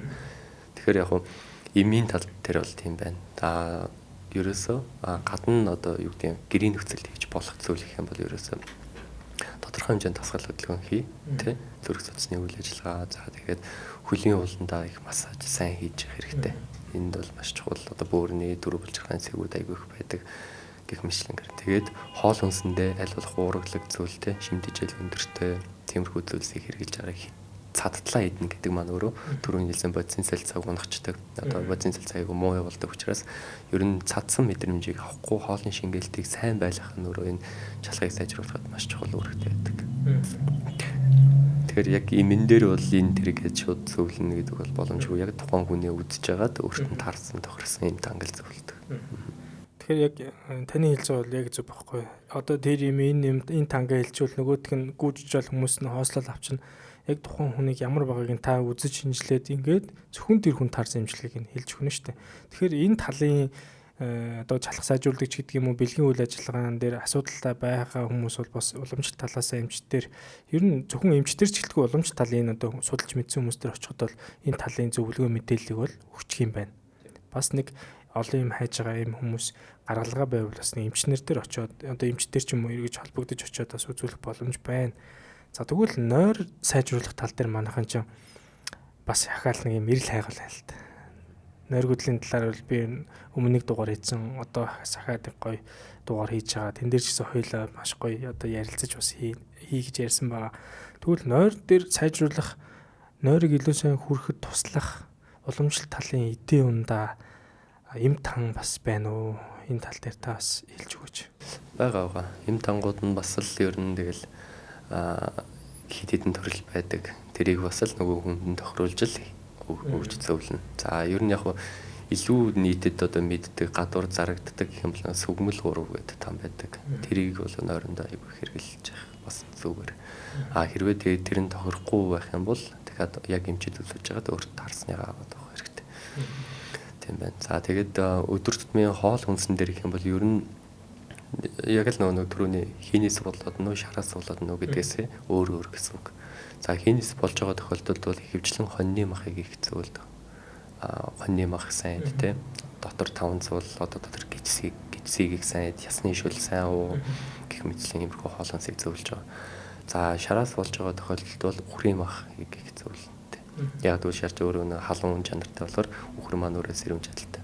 За одоо яг намрын үйлрэл болж энэ үхрийн мах за зарим тохиолдолд одоо тимээ ямаа ч гэсэн сэрүүн чадaltaй болж байгаа. Энийг зөвлөнө. Гэхдээ тухайн хүн өөрөө яг дан шар дан одоо хий байна уу гэдэг бас айгүй эргэлзээтэй. Энэ хоёр хоорондоо хавсарч болдог. За бүр шүн огт нойр гүгүлийг одоо бүр нэгч минут унтдаггүй хүмүүс шүү дээ. Гэх юм бол энэ хий шар бадам бүгд хямрцсан байгаа тийм. Тэгэхээр тэрэндэн тохируулаад өөр хоол хүнсийг зөвлөд явдаг л гэсэн. Тэгэхээр л ерөөсөө л одоо хүмүүс айгүй их асуудаг байхгүй. Ийм хөвтөд нь яах вэ юу уу гэдэг. Тэгэхээр би ирээд үзүүлээ л гэдэг. Ерөөсөө л тэр чинь яг та яг ямар байгааг нь би мэдэхгүй шүү дээ. Шинж тэмдгүүд бүгдээрээ л адилхан унтахгүй байгаа тань тий. Тэгэнгүүт яг тэр хүн яг яах одоо юунаас болоод ч юм уу яг яагаад өвдөд байгааг нь би мэдэхгүй учраас ирээд үзүүлээ л гэж. За зөв байрлалаар унтах талаар би асуумаар байна л да. Ер нь манайхан их буруу байрлалаар их унтаж битг юм байлаа. Тэгээ нөгөө болцонгоо чангаруулцдаг. Тэгээл хоригэрдэг ч гэдэг юм уу. Ингээл амьсгалаа зөв авч чадахгүй, өвчл төрчин дутагдалд ордог. Энэ нэргээд нойр гүдлийг үсгчдэг. Тэгвэл энэ зөв байрлалаар унтах нь өөрөө нойр гүдэл чухал байна уу? За бас энэ зөв суух гэдэг энэ зүйл бас хөлүүд их хаалдагдсан. Дандаа л нэг юм яаж суугаад биднийг хүүхэд байхад ер нь уламжлал ханаа ухаал явуулдаас юм байна л да. Ингээл шанаа гадалгаар ээж нөхөр гэдэг лөө тий. Тэгэл ахаал нэг юм болоод хөл мөлөө ачхаар тэгдэг нэг ээж аавтай холбоотой хэлэнгүүр хамгийн хайртай хүндэлдэг айдаг зүйлүүдийн л одоо хилээд өгсөн байгаа юм л та тий. Тагнагаа ташуул одоо яадаг гэхлээр айгүй олон юм байгаа та. Тэгээд энэ зүйлүүд чинь өөрөө яг эрүүл амьдрах зүйлийг хэлж өгдөг байж. Тэгвэл зөв байрлалаар унтах нь өөр ямар ач холбогдолтой ер нь ямар одоо зөв байрлалаар унтахад юун дээр анхаарах хэрэгтэй. Бас зөв суух талаар та хэлж өгч. Тэгэхээр яг зөв байрлалаар унтна гэдэг маань өөрөө мэдээж нуруу нугасны одоо үйл ажиллагаа зөв явагдахад тий. За уламжлалтаар бол дахиад нэмэгдэх нөгөө нэг л хийнгүүдэл, цусны гүйдэл эдгээр маань одоо зөв явагдах хамгийн одоо чухал эрүүл байхны үндэс болчиход байгаа. За тэгэнгүүт зөв суух төр бол мэдээж ойлгомжтой. Одоо сүүлийн энийг бараг мэддэггүй ч хүн байхгүй бол бүгдээ л цэг суух хэрэгтэй байна. Жохон одоо нурууны хэлбэрийг зөв авах хэрэгтэй байна. Сэж тэнгэр байх хэрэгтэй байдаг шүү дээ. За зөв унтах тал дээр харин уламжлалт анагаах ухаан, Европ анагаах ухаан хоёр жоохон зөрдөг. Европ анагаах ухаанд бол юу гэдэг зүүн талаараа унтах нь илүү зөв гэдэг те. За сөрөг өвчин болохгүй ч гэдэг юм а зүүн талаараа унтчих гэдэг. Уламжлалт анагаах ухаан бол баруун талаараа унтдаг. Хотодны сөргөө тэгэхээр үүсэхгүй. Тий. Яг хөө мэдээж одоо сул тал мэдээж байгаа л бах та ямар ч юм те. За сул тал нь жоохон сөргөө үүсэх боломжтой. Гэхдээ мэдээж тэгж унтсан болгон сөргөөтэй болоод байхгүй те. Магадгүй тиймэрхүү эмзэглэлтэй бол зүүн талаараа унтчаарай л гэж хэлдэг. Тэгэхээр уламжлалт анагаах ухаан ер нь яг өөрөө буддын гүн ухаан дээр одоо суйрлаж бичигдсэн анагаах ухаан байхгүй. Тэгэхээр уламжлалт анагаах ухаанч дээр буддын гүн ухаанч дээр баруун талаараа унтах нь хий цусны гүйлийг хамгийн зөв явуулж идэг гэдэг. Зүрх судасны үйл ажиллагаа хоол боловсруулалтанд. За мэдээж их юм идээд унтцсан бол мэдээж баруун талаараа унтахад бол мэдээж яг ялцгүй сөргөө өвчнөсөн те. Тэгэхээр мэдээж орой унтахыг ямар ч анагаах ухаан зөвлөдгөө. Тийм учраас оройд бол ер нь баруун талаараа сэрүүн байгаа хугацаанд ядаж баруун талаараа явчих. За тэгээд унтснаас хойш угаасаа л янз бүр болж байгаа тийм. Мэдхгүй шүү дээ яг ямар байрлал унтж байгаа өдөрдох боломжгүй шүү. Тийм тэгээд тэнгууд яг энтэй холбоотой бас нэг зөвлөгөө оруулж ясан чинь нэг эмч зүрх судасанд одоо зүүн талаараа унтах нь илүү сайн гэдэг хэлжсэн миний коммент бичсэн байсан. Тэгэхээр тэнгууд би яг тухайн үед гайхаад яагаад юм бол яг үнэндээ зүрх өвддөг хүмүүс зүүн талаараа унтахаараа зүрх өвдөөд байна. Зүүн тал мөр одоо хүн дөргөө бадаараад байна гэдэг байхгүй. Тэгэхээр тэр хүмүүс өөрсдөө илүү мэдрэг байгаа шүү дээ. Угаасаа зүрх нь өвдсөн хүмүүс. Тэгэхээр баруун талаараа унтах нь ялтчгүй зөв байгаа. Анатомийн бүтцээрээ үзэхэр чинь нөгөө уушиг чинь те одоо уушиг чинь яг зүрхэн талтаа л 2 дэлбэн байгаа шүү дээ. Баруун талтаа 3 дэлбэн байгаа шүү дээ. Тэгэхээр зүүн талаараа харж унтах чинь нөгөө 3 дэлбэн чинь гол тэрхт ингэж яриад байгаа. Зүрхий чинь дээрээс нь илүүнгөө дарж өгөх гээд шүү дээ. Тэгэхээр жоохон эсрэг ойлголт юм шиг санагдав. Тэгэхээр яг хоёр анагаах ухааны зөрүүд энэ дээр бас аяг гардаг. Ер нь бол уламжлалт анагаах ухаанд бол баруун талаар унтах нь зөв гэж үздэг. Ер нь аливаа юм жоохон зөрчилтэй байгаадсан мод эндээс нэг хүн авахын аваад гийгээд гоё жанжин шугам өөртөө бий болгодог шүү дээ. Ер нь яг энэ зөв гэсэн ойлголт бол бас хэцүү шүү дээ. Одоо эдэн жилийн дараа хойлох нь ярьж байгаа юм ч гэсэн эргээд нэг өөр чиглэл рүү ахаа судалгаа нь гарч ирээд ингээд явах юм бол ер нь хүн болгоомжтой адилхан биш шүү дээ. Ерөнхийн массын төвшөнд л ийм юм байна гэдэг хэдүүлээ ярьж байгаа болохоос дараа нь энэ хизээж яаж шөвөрч магадгүй. Хоёул яг өнөөдрийн байдлаар яг зөв гэж байгаа зүйлүүдийг илүү ихээр ярьж байгаа. Наад ч бас их сонирхолтой байна. За уламжлалт анагаах ухаанд таны постуудыг бас харахаар уламжлалт анагаах ухаанд нойргүдэл тал руугаа тийм ясны шүл одоо энэ зүйлийг хэрэглээрэй гэдэг бас айгүй пост оруулсан байсан. Тэд нар ч юм бол угаасаа яалтчгүй. Ясны шүл гэдэг чинь одоо ямар их хэрэгцээтэй зүйл байгаа даа тий. Манайд ч одоо янзтай ясны шүл гэдэг ивент гэж бас хамтарч ажилладаг. Яг тэгвэл энэ уламжлалт анагаах ухаан талаасаа ер нь Европ анагаах ухаанч гэж хэлдэг. Ясны шүл нь чинь маш их хэрэгцээтэй амьд юмуд байгаа. Ялангуяа Монгол хүний бие махбодод хүүтэн сэрүүн улиралтай энэ газар бол маш сайн тохирдог гэж би харж байгаа. За тэгээд ер нь за нойргүдэлд ясны шүл хэрэглэх ёстой байна. За мөн шар тос одоо тооны архийг одоо баг зэрэг бүлээсгээд ингээд 3 орой уух юм бол нойргүдэлд сайн ч гэдэг юм уу юм уламжлалт талын ойлголтууд их байдаг. За тэгээд зүгийн балтаа усыг бас заримдаа уугаараа эсвэл сүү сайхан халааж байгаа дуучих энэ нойр сайн хүргэнч гэдэг юм уу.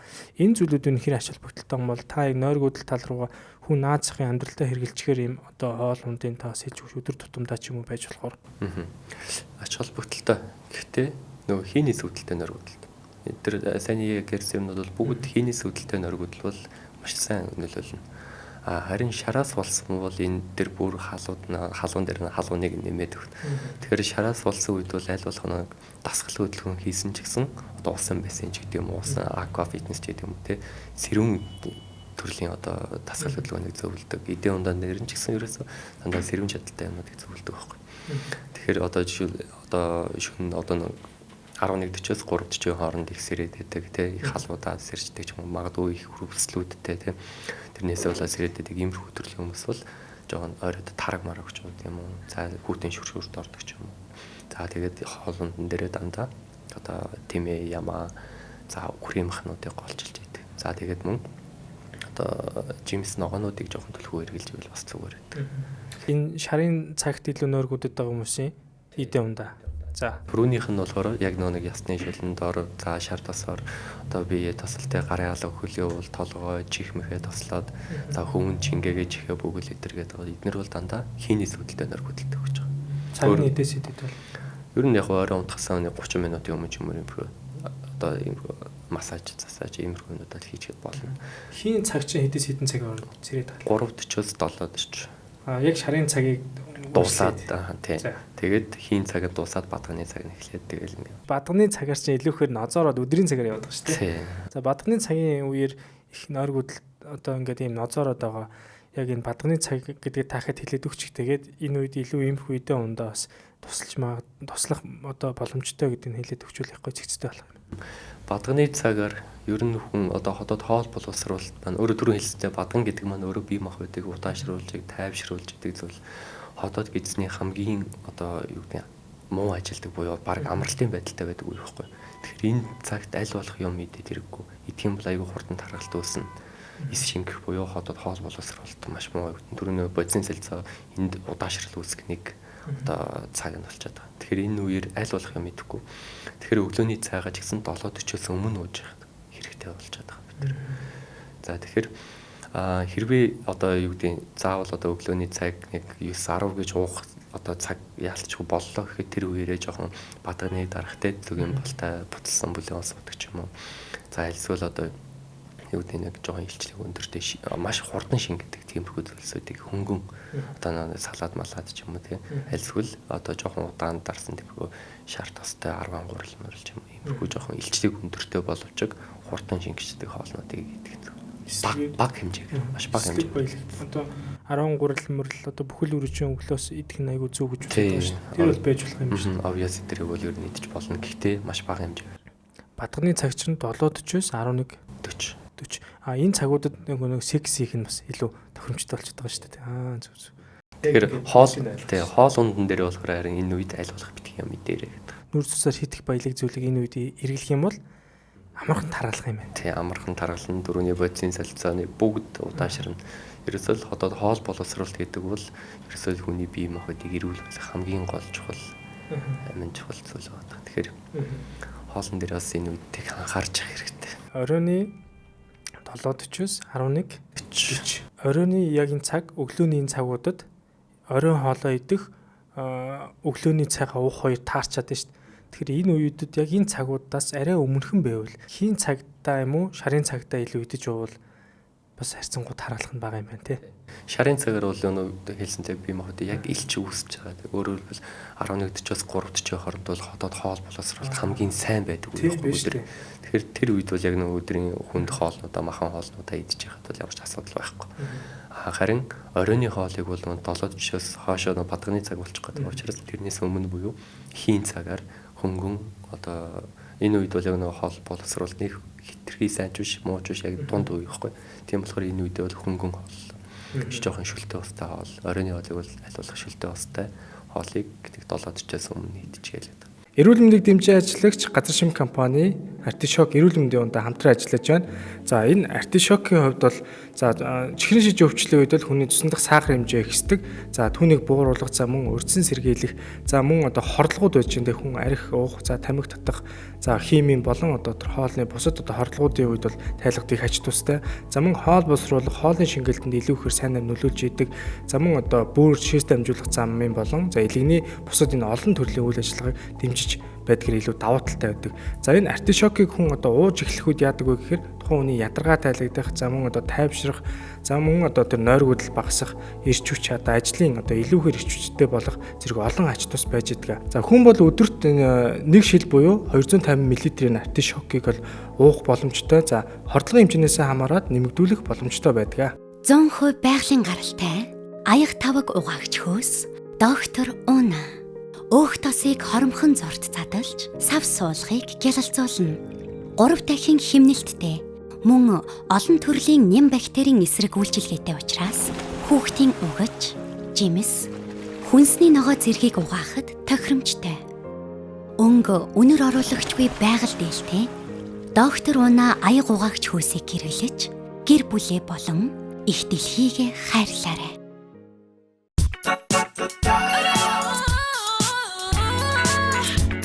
Ирч хүчтэй эрүүл амьдрах бидний сонголт хаалгай шампунь.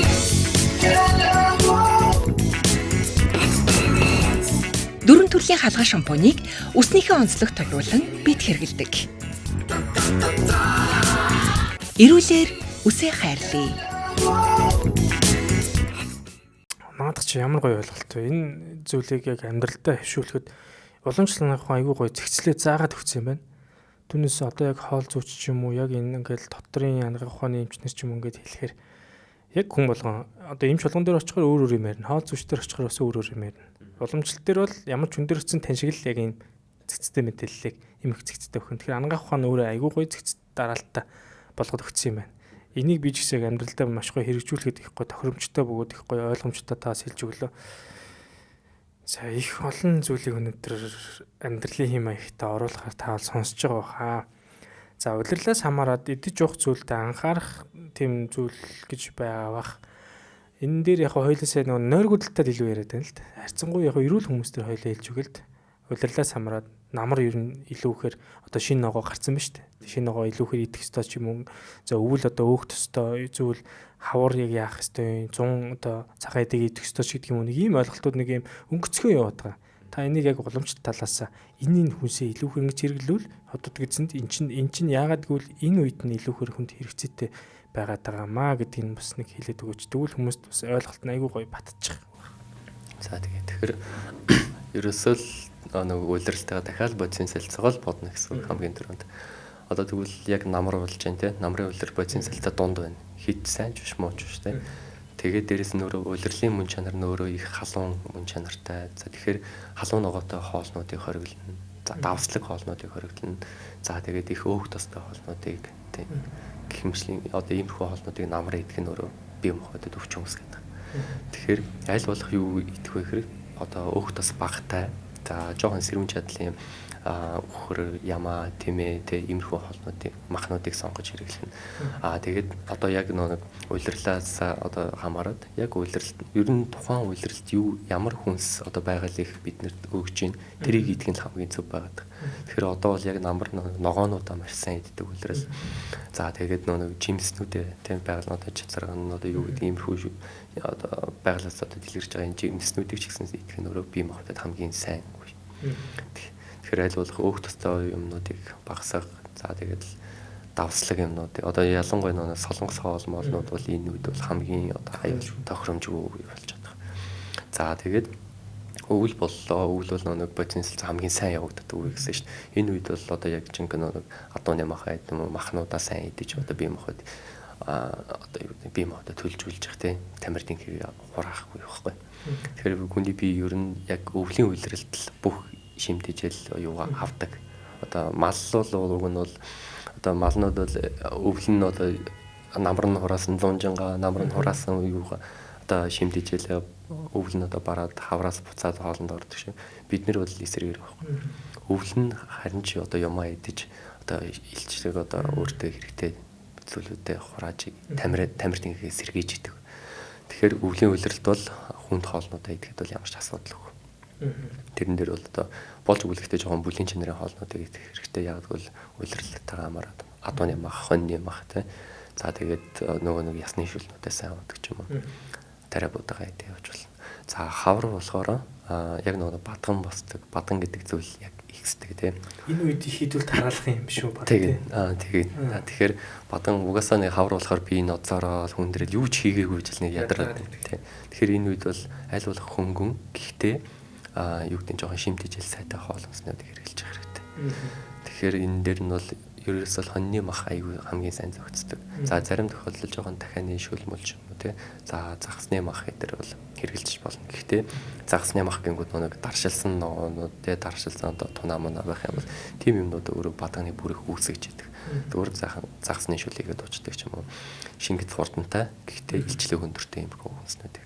Ерөөсөө яг Монгол хоолнд бол хоньны мах л хий бадган хоёрыг аягүй сайн тарж өгдөг. Тэгэхээр хоньоо сайн идэх зөвлөдөг. Тэгээд хавар бол тодорхой хэмжээгээр жоохон тийм их айхтар одоо цадсан мэдрэмжийг аваад тийм юм байдаг. Тархлах гэдэг бодис солилцоо удаашрах гэдэг тийм тийм болохоор би тэгээд дасгал хөдөлгөөний хувьд ч гэсэн ер нь ингээд бас яг үлрэлээр хамаарад уг нь яг мэрэгжлийн тамирчин биш бол эндээ харуулад уг нь бол жоохон солиод явж болох их зүгээр байгаад. За тэрийг бол яг дараагийн ээлжин дээр тийм. Тэгэхээр одоо 100 юу идэх вэ гэхээр ерөөсөө л сүү цагаа идэх хамгийн зөв тохиромжтой. Яг л сүү цагаа идэх ч өөрөө хийг дардаг үлдэлтэй. Их тослог хүнд тий иймэрхүү боловч махаараа бид нар орлуулад идэж чинь. Тэгэхээр хавар 102-т ер нь яг нэг борцнууд идэхэд хамгийн сайн улирал байна. Яг идэх ёстой улирал нэг. Хавар 100 борцтой сайхан цөөн борцтой шөлөө идээд явчих. Тийм будаатай шөл одоо лавшаа тэдрээгээ бол шүлтэй олнуудаа сайхан идээд явж байгаа л ямар ч асуудалгүй. За хоолундаа ерхэд нь ингээд харьцангуй эрүүл хүмүүсийн тухай хойл ярьж байгаа. Бүр нарийн өвчтөө асуудалтай хүмүүсийн бол тань дээр очиж үзүүлээд нарийн бүр одоо жисүүдтэй ч юм уу яг энэ нэг хоригдох юм нэг хэлчих бах. За хоёулдвал тасгал хөдөлгөөнөөс хэд ордод өнгөрлөө. Тэр чинь бас их яг сонирхолтой байна л да. За хоёул ахаал намраасаа эхлээл авчи. Тасгал хөдөлгөөн хэр хийх юм. Намар бол одоо төрүүлсэн те мөн чанарын хувьд бол хамгийн халуун үйлрэл одоо халуун байдаг. Тэгэхээр энэ тохиолдолд ер нь эрүүл хэрвээ тамирчин биш бол гэж байгаа шүү те. Зөвхөн тасгал хөдөлгөөн хийх хүсдэг бол аква фитнес юм уу. За тэгээд усан спортоор хичээлэх нь хамгийн зөв байгаад. Яагаад вэ гэхээр элэг зүсний цус шарын халуун өвчин яг энэ үед одоо сэтрэх маш өндөр магадaltaй. Одоо жишээл одоо ингээл дээшээ хөөрч өшдөг даралтай гэсдэг. Тэгээд иймэрхүү хүмүүс яг намрал болоод ирэхээр л зовоод эхэлдэг байна. Тэгэхээр яг энэ үед нь эсэргүүн чадалтай одоо усан дотор сайхан сэлээд явж байгаа юм бол энийг өвчнийг хөдлөхгүй сайхан нэгтгэлийн эмчилгээ болоо явчихна гэсэн. За өвлийн үйлрэлт бол нэг дотор илч маш бадарч байгаа тий. Хоол боловсруулалтаа маш сайн байгаа. Тийм энэ тохиолдолд бол яг хүчний тасгадуудаа хийгээд бол фитнестэй бол бүрсэн биш. Фитнес митнес одоо барилдаг бол барилдаг тий. Эднэр бол ямар ч асуудалгүй. За хавар болоод ирэхээр бодисын солилцоо удаашрсан байгаа тий. Хитрхи хүнд юм өргөөд ирэхээр хүн одоо юу гэдэг бодисын солилцоо тэрийгээ дийлдэггүй. Тэгэхээр тодорхой хэмжээнд удаан хэмнэлтэй боловч одоо тасралтгүй одоо жоохон шаардсан уулан талхах ч юм уу тий. Аль эсвэл одоо нэг зүгээр яхан болж өгөлөөр явган алхахыг одоо тасгал хамгийн сайн тасгал хөдөлгөөн болж байгаа. Тэгэхээр ер нь л нэг өдөрт 3-5 км явган алхах болж өгвөл уулан талхах ч юм уу иймэрхүү эрчмийн хувьд арай удаан боловч тухайн хүнээс жоохон тиймэрхүү энерги шаарддаг иймэрхүү тасгалууд хийх нь бие модыг сэргээж өгдөг. Өөхийг илүү шатаах хөдөлгөөнүүд их юм ба шүү дээ. Таргалах гэдэг хаварч угаасаа ноцоороо унтгаал гэдэг тий. Тэр чинь угаасаа нөө бадганыг чин буюу нөө таргалах процесс бодис солилцоо удаашруулахыг чинь хаанаас үүсгэх гээд байгаа бол тэрийг шатаах буюу одоо хэмнэл эрчмийн хувьд бага хэрнээ одоо удаан хугацаанд хийх зүйлүүдийг хэрэгжилж байгаа юм байна шүү дээ. За зуны улиралд болохоор бодис солилцоо хамгийн муу явагддаг гэсэн тий. Энэ үед бол харин нөгөө нэг йог тий бясалгал за 108 сунж мөрөгч юм иймэрхүү хийн тасгалуудыг хийж байвал хамгийн зөв байдаг.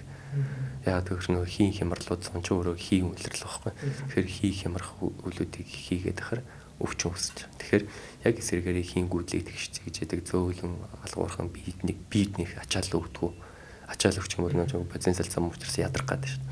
Тэгэхээр эндээ тарсан зөөлөн тасгалуудыг бясалгал йог за миний хувьд бол яг тиймэрхүү юмнуудыг л 108 сунж мөрөгч юм иймэрхүү дасгалыг илрүүлж байгаа. Манайхсан ч бүр яг эсрэгээр идэг юм ба шүү дээ. Зум бүр бүх хүчний юм аал хүсн бурзаагаал тий. Ингээл бэждэг бол тэгээ би яг одоо идэж явах юм дэрс яг эсрэгээр. наадам цагаан сар биш наадам юу гэд цагаан сар бол болж штэ угаасаа яг таны сэнслэр хотоодны одоо тэр хүчлийн хэмжээ илүү сайн одоо задлах хэмжээтэй байгаа учраас бид нэр хэрвээ 100 яг нэг цагаан сар болдог бол бид нар бол үнэхээр дийлэхгүй юм байна. Яг наадмаар бол бид нар яг хууш өрөө хийдэж байгаа, шорлог идэж байгаа. Тэгэл арх уугаад байгаа, пив уугаад байгаа. Энэ чинь хотоодны яг нөө эсрэгээрээ хүчин үүсгэх юм нэгсгээд байна шүү дээ. Тэгээд яг наадмын дараа нойр булчирхай хотод гидсний асуудалтай мэцслээд бүр дүүрчдэг шүү дээ. Энэ яг бидний амьдралын буруу юм а яг маш их буруу циклтэй яваад байгааг бол хэлж байгаа юм байна. За энэ бол маш ихгүй сонирхолтой бөгөөд оновчтоод тест дараалтайгаар хэлж өглөө. За хануур эмчилгээг бас маш товчхон асуумаар байна. Хануур эмчилгээг ингээд хүмүүс хийлгэж байгааг харахаар цус ханаад байгаа шүү дээ. 3.5 өгөөд 3 хоног өгдөг лөө. Янз бүр хүнээс хамаарат. Ер нь 3-аас 7 хоног. За бүр шаардлагатай нэг тийм модсын шаардлагагүй бол нэг сар мар ууж байгаа дээр ирсэн ч ямар ч асуудал босод их өөр эмчилгээтэй авсарч байгаа тохиолдолтой. 3 өөр юм уу, за лидер юм уу, нор юм уу тэрийг үзчихэж болдог. Тэгэхээр хануур засал гэдэг маань өөрөө уламжлалт ангаа ухааны засал эмчилгээний хамгийн хүчтэй эмчилгээ гэдэг. Үр дүн маш сайн гардаг. Тэгэхээр өөрөөр хэлбэл бодисын солилцооныг одоо хамгийн сайн хурцсадаг, биеэс хорийг яг бодтойгоор хамгийн хурдан одоо гаргацдаг нэгэсний одоо хөнгөн мис засал байхгүй.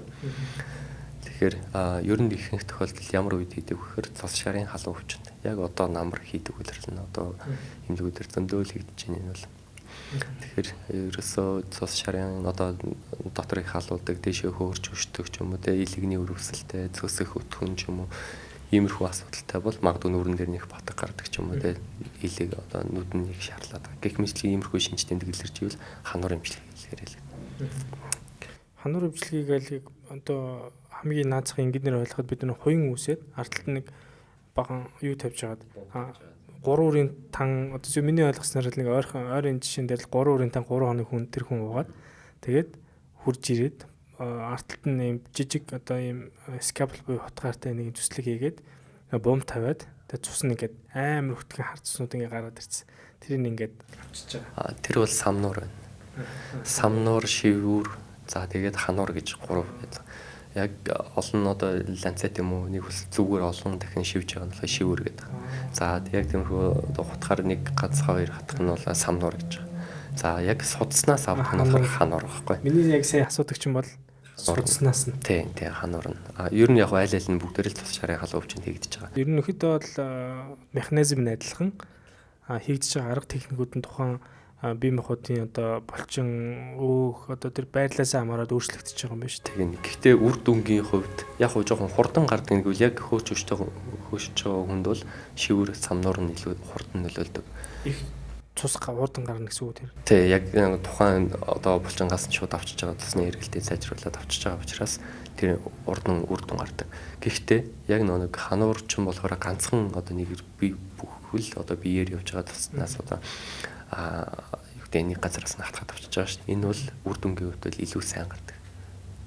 Хануур нь илүү хүчтэй эмчилгээ гэсэн үг. За тэгээд юу гэдэг энэ дэр ихтэй нэг анхаарах юм байгаа даа. Энэ дэшээ хөөрч өшдөг хүмүүс айгүй самнуур шивэр хийх гээд байгаа. Энэ маань өөрөө дэшээ хөөрч өшөөг яг үндэ уламжлалт аваханд хоёр өөр янзаар авч үздэг.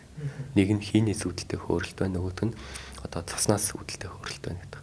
Хийний сүдэлтэй хөөрөлтийн үед дээрээс одоо шивүүр самнуур хийчих юм бол энэ бүр их хүчтэй бол. Бүр яг эсрэг. Хийнэс гэдгийг яаж мэдэх вэ? Судсаа барайл нөгөө түрүүний 3 шинжилгээний аргаараа үзнэ.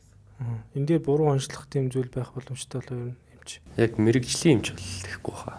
Зүгээр яг нэг барайцлын газар, гоо сайхны газрууд одоо иймэрхүү юм хийж чаддаг болчиход. Тэд нар бол зүгээр л хөшлөө гингүүт нь шууд авчаад байгаа байхгүй. Тэгэхээр энэ бол одоо заавал мэрэгжлийн эмчтэр очиж энэ одоо самнуур шивүүрээ хийлгэхгүй бол хийний сүдэлтэй хөөрөлт байдаг. Цэцэн аваа хэлсэн бүр толгой эсэргээр юм биш. Тий, бүр эсэргээр бүр их хөшдөг болно. Толгой эрг нь одоо юу гэдэг хийг хөдлөх байждаг. За нөгөөх нь цуснаас хөдлөө. Тэрэнд бол одоо яг цус ялгах дангоож байгаа авчиж болно. Тэр аюул сайн өөр. Бос дотор ялгахтай юм байна. Ерхий нэг гэж ойлгоал зүгээр тийм хийчихвэл очиод хийлгээд явах чинь бас буруу юм биш үү? За цус туулгах хэмжлэгээ гэдэг. Таны бас би нэг рилийг үзсэн. Тэн дээр болохоор яг цус туулах юу хийгээд дасгал хөдөлгөөн хийгээд ингээд явж исэн те. Тэр талаар хэлээч. Ер нь одоо цус туулгах, цус одоо шингэн байлгах, цусыг илүү сайн ялгаруулах нь арьс одоо илэг ер нь одоо үйл ажиллагаа маш сайн гэдэг байгаа. Тэгвэл цус туулгахын эмчилгээг цус туулгах, цус угаах хоёр чинь хоёр өөр эмчилгээ нь үү? Нэг эмчилгээ. Нэршил нь өөр юм байна. За тэгвэл энийг удирдлын хувьд хийх ёстой ямар ач холбогдолтой? Эсрэг заалт гэж бас байна уу? За улирлын хувьд бол хамгийн тохиромжтой улирал нь бас л намар. Энэ тэг яг үдийд л одоо хийгдэж байгаа. Тэгэхээр яг уу үр дүнгийн хувьд бол бас аягүй сайн. Ерөөсөө л цөсийг аягүй сайн шингэлэн цөс шингэрнэ гэдэг чинь өөрөө одоо хоол боловсруулалт маш сайжирна л гэсэн үг. За тэгээд нүүр царай одоо нүдийг шаралдаг юм уу, лайдаг юмхөө л тэр нь одоо кивийн болоо тэр нь за нүүрний одоо арсны өнгөц сайрна тэ нөсөд холбоод нь арилна, батхан арилна гэдэг юм уу. Одоо бие хөнгөрнө тэ гэх мэтчлэн одоо иймэрхүү аягүй олон давуу талтай байгаа. За тэгвэл эсрэг заалтыг нэгтэй мэдэхгүй бол бас одоо онлайнаар туулгадаг хүмүүс одоо аюух болсон. Тийм группүүд их болсон байлаа. Тийм бүр хаа хамаагүй бол одоо йогийн багш нар хүртэл туулга хийгээл уламжлалтын эмч биш мөртлөө туулга хийгээл. Тэгэхээр энэ дээр яагаад энэ болохгүй вэ гэдгийг би одоо аюух хэлдэг байхгүй. Яагаад вэ гэхээр зүгээр нэг цэсийг туулгаад орчих чинь гэдэг маань өөрөө яг Европ хангавын талаас нь хий гэдэг ойлголт байхгүй учраас энэ нэг асуудал үүсэхгүй юм шиг бодоод байгаа. Яг үнэндээ энэ хамгийн гол чухал юм тэр хий хөтлөгдөг эмчилгээ байхгүй. Сайн одоо хануур одоо энэ туулга тий самнуур шивүүр гэдэг эдгээр эмчилгээд бүгдээрээ хий хөтлөгдөг. Тэгэхээр энд хийг одоо маш сайн засч бэлдэж хийдэг эмчилгээ байхгүй. Нэг эмчилгээ нэгийг одоо эмчилгээд нөгөөдгийг нь өөр эмчилгээг нь хөдөлгөөд байвал чинь одоо асуудал өстэй. Тэгэхээр яг хүмүүс нь өөрөө яг энэ одоо юу гэдэг нь туулгаас үүдэлтэйгээр одоо хавгандаг болчлоо тий. Туулгаас үүдэлтэйгээр нойр гүйдчлээ гэж мэдэхгүй л тий. Туулга нь бол аягүй сайхан төс шингэрсэн аягүй сайхан л болж байна. Магадгүй сарын дараа 2 сарын дараа дахиад нэг жоохон нөхцөл нь хөдөлдөг нөгөө өвчин босч ирээд нойр гүйдэг гэдэг ч юм. Тэгэхээр ерөөсөө энэ хийг сайн засахгүйгатай аягүй холбоотой юм. Тэгэхээр уламжлалт хангахунд яг энэ одоо хориглох заалтууд нь аягүй болон. За жишээлбэл яг үгүй жирэмсэн хүмүүст болохгүй. За тэгээд хит хөгшин одоо талаас дээш насныхан. За одоо яг үндэ талч хэлтгүү 50 60-тай мөртлөө 70-тай юм шиг одоо бие муутай одоо хүмүүст зөндөө байна тий. За тэгээд 16-аас доош насныхан бага насны хүүхдүүд ч гэдэг юм уу иймэрхүү туулга хийхийг хориглодог. За тэгээд цөсний чулуутай одоо юу гэдэг одоо маш их тамир муутай хийрэгцэн гих мэтчлэн зөндөө одоо хий бадагнаас үүдэлтэй ялангуяа хийнээс үүдэлтэй одоо иймэрхүү өвчнүүдэд бол бүгдэнд нь хориглодог. Тэгэхээр энийг л жоохон анзаараад юу гэдэг хүний яг тэр одоо групп дотор нь те яг тиймэрхүү хүмүүс байна уугүй юу одоо маш сайн анзаарч яж яахгүй. Анзаарлаа гэхэд зузын нүрээ барихгүй бол тэр хүн мэдэхгүй. Тэгэхээр үр дүнгийн хувьд бол маш сайн. Үнэхээр сайн имчилгээгүй л сайн гэхдээ бас яг тэрнтэй адилхан буруу хийвэл хороор шиг маш их.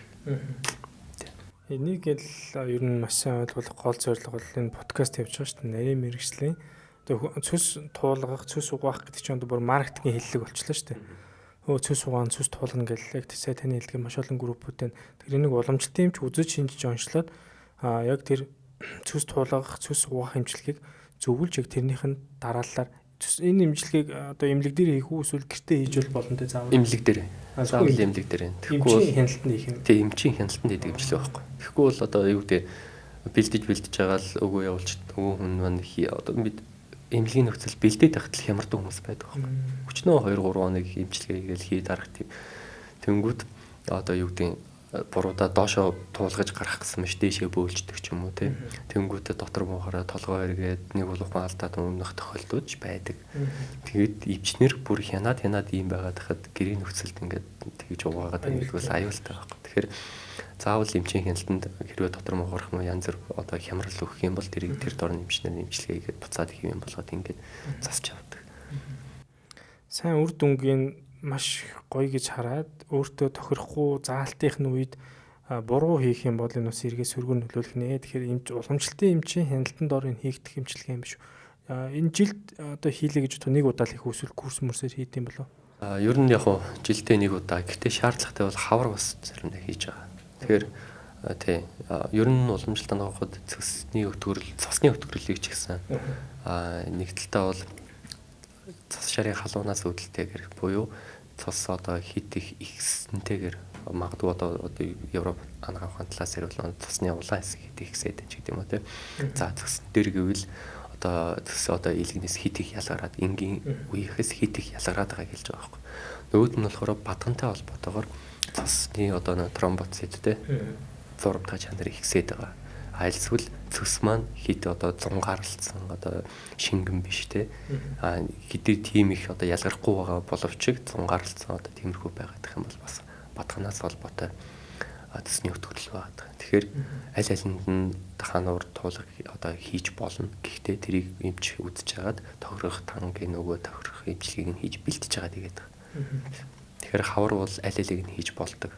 Гэхдээ үзэж хийж болно. Тэгэхээр олон хүмүүсийн талаас ойлгосон баг тэр чадахгүй хүмүүс өндөө байгаа. Тэр группүүдэд байгаа яг үнч үзэж онцлоогүй бол энэ эргээд бас сөргөөр нөлөөлөх олон тал байгаа гэдгийг бол бүгд ойлгож авсан баг. За бидний яриа ерөөхдөө л өндөрлж ин тэгээд төсөлд нь бас яг энэ цаг үетэй холбоотойс их чухал асуултыг асууя гэж бодоод байна. Ханиад томоогийн улирал одоо эхэлж байна. Одоо хүүхдүүд цэцэрлэгт яваал ерөөхдөө ханиалгаал нусаа татаал эхэлжлээ. Тэгвэл яг антибиотик одоо орчин үеийн анагаах ухаанаар бол бид нэр яг антибиотик эмчилгээг бактерийн буюу вирусын үед бол вирусын эмийн бичиж өгч байгаа. За одоо хоёр дахьчаар бол бактерийн халдвар болоо хүндрэж хоолой өвдөд ногоон нус гараад ингээд өндөр халдвараар ирэх юм бол бид нэр антибиотик эмчилгээг бол толгой тараалал угсаа зөвлөж байна. Угсаа эмчилгээнүүд нь яг адилхан явагдаад байгаа шүү дээ. Яг хүүхд болгонд тусдын эмчилгээ гэж бол одоо энэ дээр л алга яг килограмм жинд нь таарсан эмчилгээг яг хүн хөнгөнөөс нь хамаарч хоногийн ингэж бол зааж өгч байгаа. Тэгвэл уламжлалт анагаах ухааны чиглэлээр энэ талын эмчилгээ тал руугаа явж байгаа одоо ээж аав нарын сонголт ч юм уу зөндөө байна л да. Тэгэхээр уламжлалт анагаах ухаанд яг энэ үед ямар эмчилгээ, ямар одоо эм танг юу зөвлөж гэн энэ талын аргууд юу хэр байна, ханиад томооны үетэй л холбож бол асуумаар. За яг хөвчлэн нөгөө нийтлэг хэрэгэлдэг мэдээж тангууд байгаа л да. Одоо литр 7, ман 4, норов 7 ч гэдэг юм уу те. За жоохон одоо өрчлөн сэргийлэх зорилгоор ханиадгүй ч гэсэн ер нь одоо жоохон 10-11 сар гараад их юм бол сороол 4, 7 те гэсэн тангуудыг хэрэгжилж яхад бол зүгээр байна. За тэгээд яг тангуудын хувьд бол ингээл үдчихэж байгаа л тохирсныг нөгөө. За эмчилгээний хувьд бол их хөвчлэн одоо нэг цэрийг хохлох те зүгийн балтай татлага за тухайн хүүхдийн дархлааг дэмжиж хийгдэх штеп одоо цэгэн юм уу эсвэл одоо иллэх барайнууд байна те төөнүүр эмчилгээ гэх мэтлэн уламжлалт эмчилгээнүүд бол яг үндэ зөндөө байгаа. Тэгэхээр заавал одоо бие эцэгчүүдийг одоо хүүхдээ антибиотик гэдэг чинь юу вэ? Ерөөсөө л нэг бөмбөг дэлбэлж яана л гэсэн үг шүү дээ. Одоо гэдсэн дотор. Тэгэхээр уламжлалт хангаар заавал тэрийг одоо юу гэдэг юм хэрэгтэй хэрэггүйг бүгднийг нэгж устгадаг зүйл хэрэгжилж яхаар зүгээр яг хэрэггүй гадны нэм вирусыг нь устгадаг юм хэрэгжилж гэдэг юм болохгүй байгаа юм уу те. Энд чинь уламжлалт хангаар үнэхээр идгээгээд бүр уулмөргүй идгээгээд байгаа зөндөл тохиолдол байна. Тэгэхээр зүгээр яг жоохон нэг талтаа бол одоо уламжлалтын эмчнэр маань энэ талаараа сайн ярихгүй магадгүй мэдээлэл жоохон өгч чадахгүйгаа эдэр бидний буруу болчиход байгаа. За нөгөө талтаа болохоор ээжүүд маань ч юм уу аауд маань за хүүхэд нь өтгөр илүү гяс нь хурдан эмчилгээ хийх гэх те илүү хүчтэйг нь илүү хийх гэдэг. Яг үндэ илүү хүчтэй эмчилгээ биш илүү төгс идгэх те дараа нь ямар нэг халбалгүй байх нь л илүү чухал байдаг. Тэгэхээр энэ дээр бол уламжлалт ухааны эмчилгээнүүд бол маш олон төрлөөр байгаа. Одоо тас хэлс зүгийн балтай татлага цэр авахлах одоо эмчилгээ барай одоо физик эмчилгээнүүд байгаа шүү дээ. Энэ эмчилгээнүүд хийлэг гэхэд ханиад томооны хүн хөнгөний зэрэгс нь хамаарч одоо хийж гин үү. За ингээ хийлгсний дараа гам барих хэрэгтэй юу? Хүүхдэд дааруулж чухал уу гэдэг аюу бас юмнууд яригдах баг. Энэ тал дээр та яг юу гэж хэлдэг вэ? За яг миний хувьд бол одоо босод эмчнэр яг үгүй мэдэхгүй нэ. За яг миний хувьд бол үнэхээр хүнд байх юм бол эхний ээлжинд жоохон ялчгүй тэр Европ юм яваа те. Эмнэлгээр яваад тэр. За тэгэхгүй бол уламжлалт ангууч нь мэдээж сайн нөлөөлнө гэхдээ магадгүй юу гэдэг нь жоохон удаан нөлөөлөх ч юм уу илүү хүчтэй эмчилгээ газ тэрийг дарж авахгүй хүүхдийн бодисын салцаж юм том өнийхөө бодвол 2-3 дахин илүү хурдан. Тэгэхээр магадгүй тэр имийн нөлөөг авч амжихгүйгээр хүндэрчих болно. Тэгэхээр тэр тохиолдолд бол би илүү жоохон Европ талаас явж байгаад хэд гайгүй болоод ирэнгүүт үргэлжлүүлээд уламжлалт эмчилгээ хийлгээ яваарай гэж зөвлөд байгаа. Тийм байна. Уламжлалт анагаах ухааны эмчилгээнүүд бол яг яагаад би хараад тахт ингэж бодоод байгаа. Одоо нэг дахилт ойрхон байгаад байдаг. Энэ үеүүдэд бол бас сэргийлээд хийлгээд үйл зүгээр юм шиг байна. Яг нөгөө нэг яг сайн хэлдгээр яг аюултай тэр төвчнийг Европ одоо чиглэлийнхаа юугаар эмч үзээд эмчилгээ хийлгэцийн дараа нэг юм одоо 1 сар 2 сар цэрэн гарлаа ингээд ялгарахгүй байна. Одоо ингээд нэг ханиадны системд нэрөөсөө бүдэг бадаг илрээ салахгүй ингээд нэг хэдэн сар ханиалгаа явцсан. Өөрт нь амар зөөртэй шүүн айгүй хөөлгөнж ингээд одоо хахад цацаас ирдэг ч юм уу. Энэ хүүхдүүд бол ялангуяа уламжлалтын тэр яг сайн дурдсан эмчилгээнүүдэд явчих юм бол маш сайн нэгдүгээр эмчилэгддэг юм байлээ. Хоёрдугаарт дахиж ингэж юу юуг амархан ханиад түрэх энэ зүйлүүдийн бас одоо багасгаад дархлааг нь илүү сайн бас өөр өөр дэмжиж өгдөг эмчилгээнүүдийг би бол харсан. Яг хүүхдээ би яг ханиад том өөрхөөр бас яг энэ талын эмчилгээнүүдийг бас яг хайж судалж очиж явдаг л да. Бас л нөгөө Европ банаг ухааны нэг сул тал нөгөө хийтэй холбоотой. Яг иймэрхүү ханиад томооны үед ерөнхийдөө эн чинь өөрөө нэг талдаа халуун өвчин баггүй. Тэгэхээр халуун өвчнийг эмчилсэний сүүлд заавал хийг буцаад тэгшдэх эмчилгээ шаардлагатай байдаг. Тэгэхгүй бол тэр дагчдаг байхгүй. Тэгэхээр энэ тал дээр одоо Европ банаг ухааны талын яг иймэрхүү ойлголт байхгүй учраас гол үргэлжлэлийг дарлаа орхичод байгаа. Тэр нь хамгийн том асуудал байна. Тэгэхээр уламжлалт аваханд яадаг вэхээр үргэлжлэлийг дарлаа тий араас нь заавал тамир тэнгээс сэргээ хий дарах эмчилгээнүүдийг хийгээд ирэхээр дахиад байхгүй гэдэг ч гэдэг. Энэ дээрээ хамгийн том ялгаатай. Тэгэхээр энэ хоёр маань ерөнхийдөө пинийг үгүйсэх биш хоорондоо маш зөв мэдээлэлтэй байгаад хоорондоо хавсарч байх юм бол маш тийм зөв үр дүнтэй энэ ч угаасаа хүний төлөө ангаа хүн учраас хүндээ маш сайн үр дүнтэй үйлчлэх юм байна гэдгийг өнөөдөр бас ойлгож байгаа байх. За тэгээ өнөөдөр Пүр Батман эмчтэй одоо цаг 30 минут ярилцсан байна. Тэгээд нойр ба сексийн талаар ярьж байгаа хэрнээ таны амьдралын хэм маягт оруулж болохоор ойлголтуудыг маш зөв эмгцэгс дараалтай. Одоо эмч бол өөрөө бас их гоё ярьж сурсан эмч байна. Тэгээд яг сүүлийн үеийн мэдээллүүдийг маш гоё дараалтай ярьж өглөө. Тэгээ миний хувьд ч гэсэн яг зарим нэг юм эргэлзээдээс мэдээллүүдийг айгүй гоё баттгаж авсан юм гоё дугаар боллоо гэж бодож байна. Тэгээ ямар ч сан бид бүхний урилгыг хүлээж аваад одоо манай сувгийг дагж байгаа эрхэм үзэгчдэд энэ гоё эмгцэгстэй ойлголтыг өгсөндөө ямар тач миний хувьд бол маш их таалагдж байна. Тэгээд таны цаашдын бас ажил хөдөлмөрт маш өндрөөс өндөр амжилт хүсье. Тэгээд маш гоё сошиал дээр эрүүл мэндийн боловсрол олгох тал дээр нэлээд гоё анхаарч ажилладаг учраас би бас YouTube сувг дээр тантай холбогдох пэйжийг бас оруулаад өгч байна. Магадгүй яг энэ яриан дээрээс зарим бид хоёр яг зарим зүйлийг хит их гүнзгий ярихыг бодсонгүй ерөөдөө ойлгомжтой талаас нь яг захаас нь зарим нь бариад ярьсан учраас зарим ойлгоогүй юм уу зарим яг энэ чиглэлийн мэдээллийг илүү дэлгэрэнгүй авахыг за эмчтэй уулзахыг хүсэж байгаа хүмүүсээ бол таны пэйж чи яг ямар нэртэй пэйж вэ? Пүр Батман эмч сэтгэл судлаач гэдэг. Кириллээр бичгэр. Тийм кириллээр бичгэр. За би яг энэ доор бас яг энэ зочин эмчтэй холбогдох хэсгээр пэйж нь оруулаад өгч. Тэгээд танд ямар ч баярлалаа. Тэгээд цаашдаа бас гоё залуу хүмүүсийн гоё холбоотой ажиллах байх гэж найдаж байна. Тэгээд энэ дугаар дээр гол нь бас маш олон сэтгэлдээ бичээрэй. Тэгээд бид хоёрын яриад дундаас зарим зүйлийг ойлгосон ойлгоогүй шүүмж байдаг юм уу магтаал гэдэг юм энийг бас харамгүй бичээрэй. Эмчтэй шээс орж та хараарай. Тэгээд таны ажилдас маш өндөр амжилт хүсье.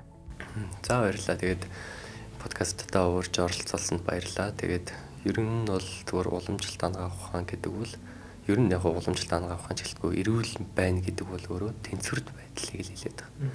Тэгэхээр хэдий сайн гэл хийгээл тэр өвчин үсгэн хэдий одоо муу гэл тэрийг бүр бас хориод иж болохгүй. Тэгэхээр одоо бэлгийн харилцаан дээр ч гэсэн энэ бол тэнцвэртэй байх нь чухал юм шүү гэдгийг л ойлгуулах гэж хичээлээ. Тэгээд юу гэдэг Европ банаг ухааны талаас шал өөр юм ярьсан бол те энэ бол одоо Европ банаг ухааныг үүсгээд байгаа юм биш. Зүгээр манайх бас ингэж үздэг шүү. Та зүгээр мэдээд авахад бол гимгүү те эцсийн шийдвэр таны өөрийн шийдвэр шүү гэдгийг л хэлмээр. Манай подкастын 27 дахь дугаар танд хүрч байгаа юм байна. Тэгээд энэ хүртэл одоо манай сувгийг дагаад зөвлөгөөнүүдийг маш сайн идэвхтэй үзэж байгаа хүмүүстээ баярлалаа. Та бүхний урмаар бид бүхний ажил бол маш эрчимтэй явах болно. Хэрвээ subscribe дарж амжаагүй үзэж байгаа бол та яг одоо subscribe дараад манай багийн гишүүн болчоорой. Танд дараагийн зөвлөгөөнүүд маш гоё харагдаад явна. Лайка дараарай, комент өвчээрэй. Энэ зөвлөгөөг хэрэгтэй хүнд нь харуулах үүднээс өөр дээр бас шеэр хийгээрэй. Дараагийн чухал подкастаар иргэн уулзлаа. Баярлалаа.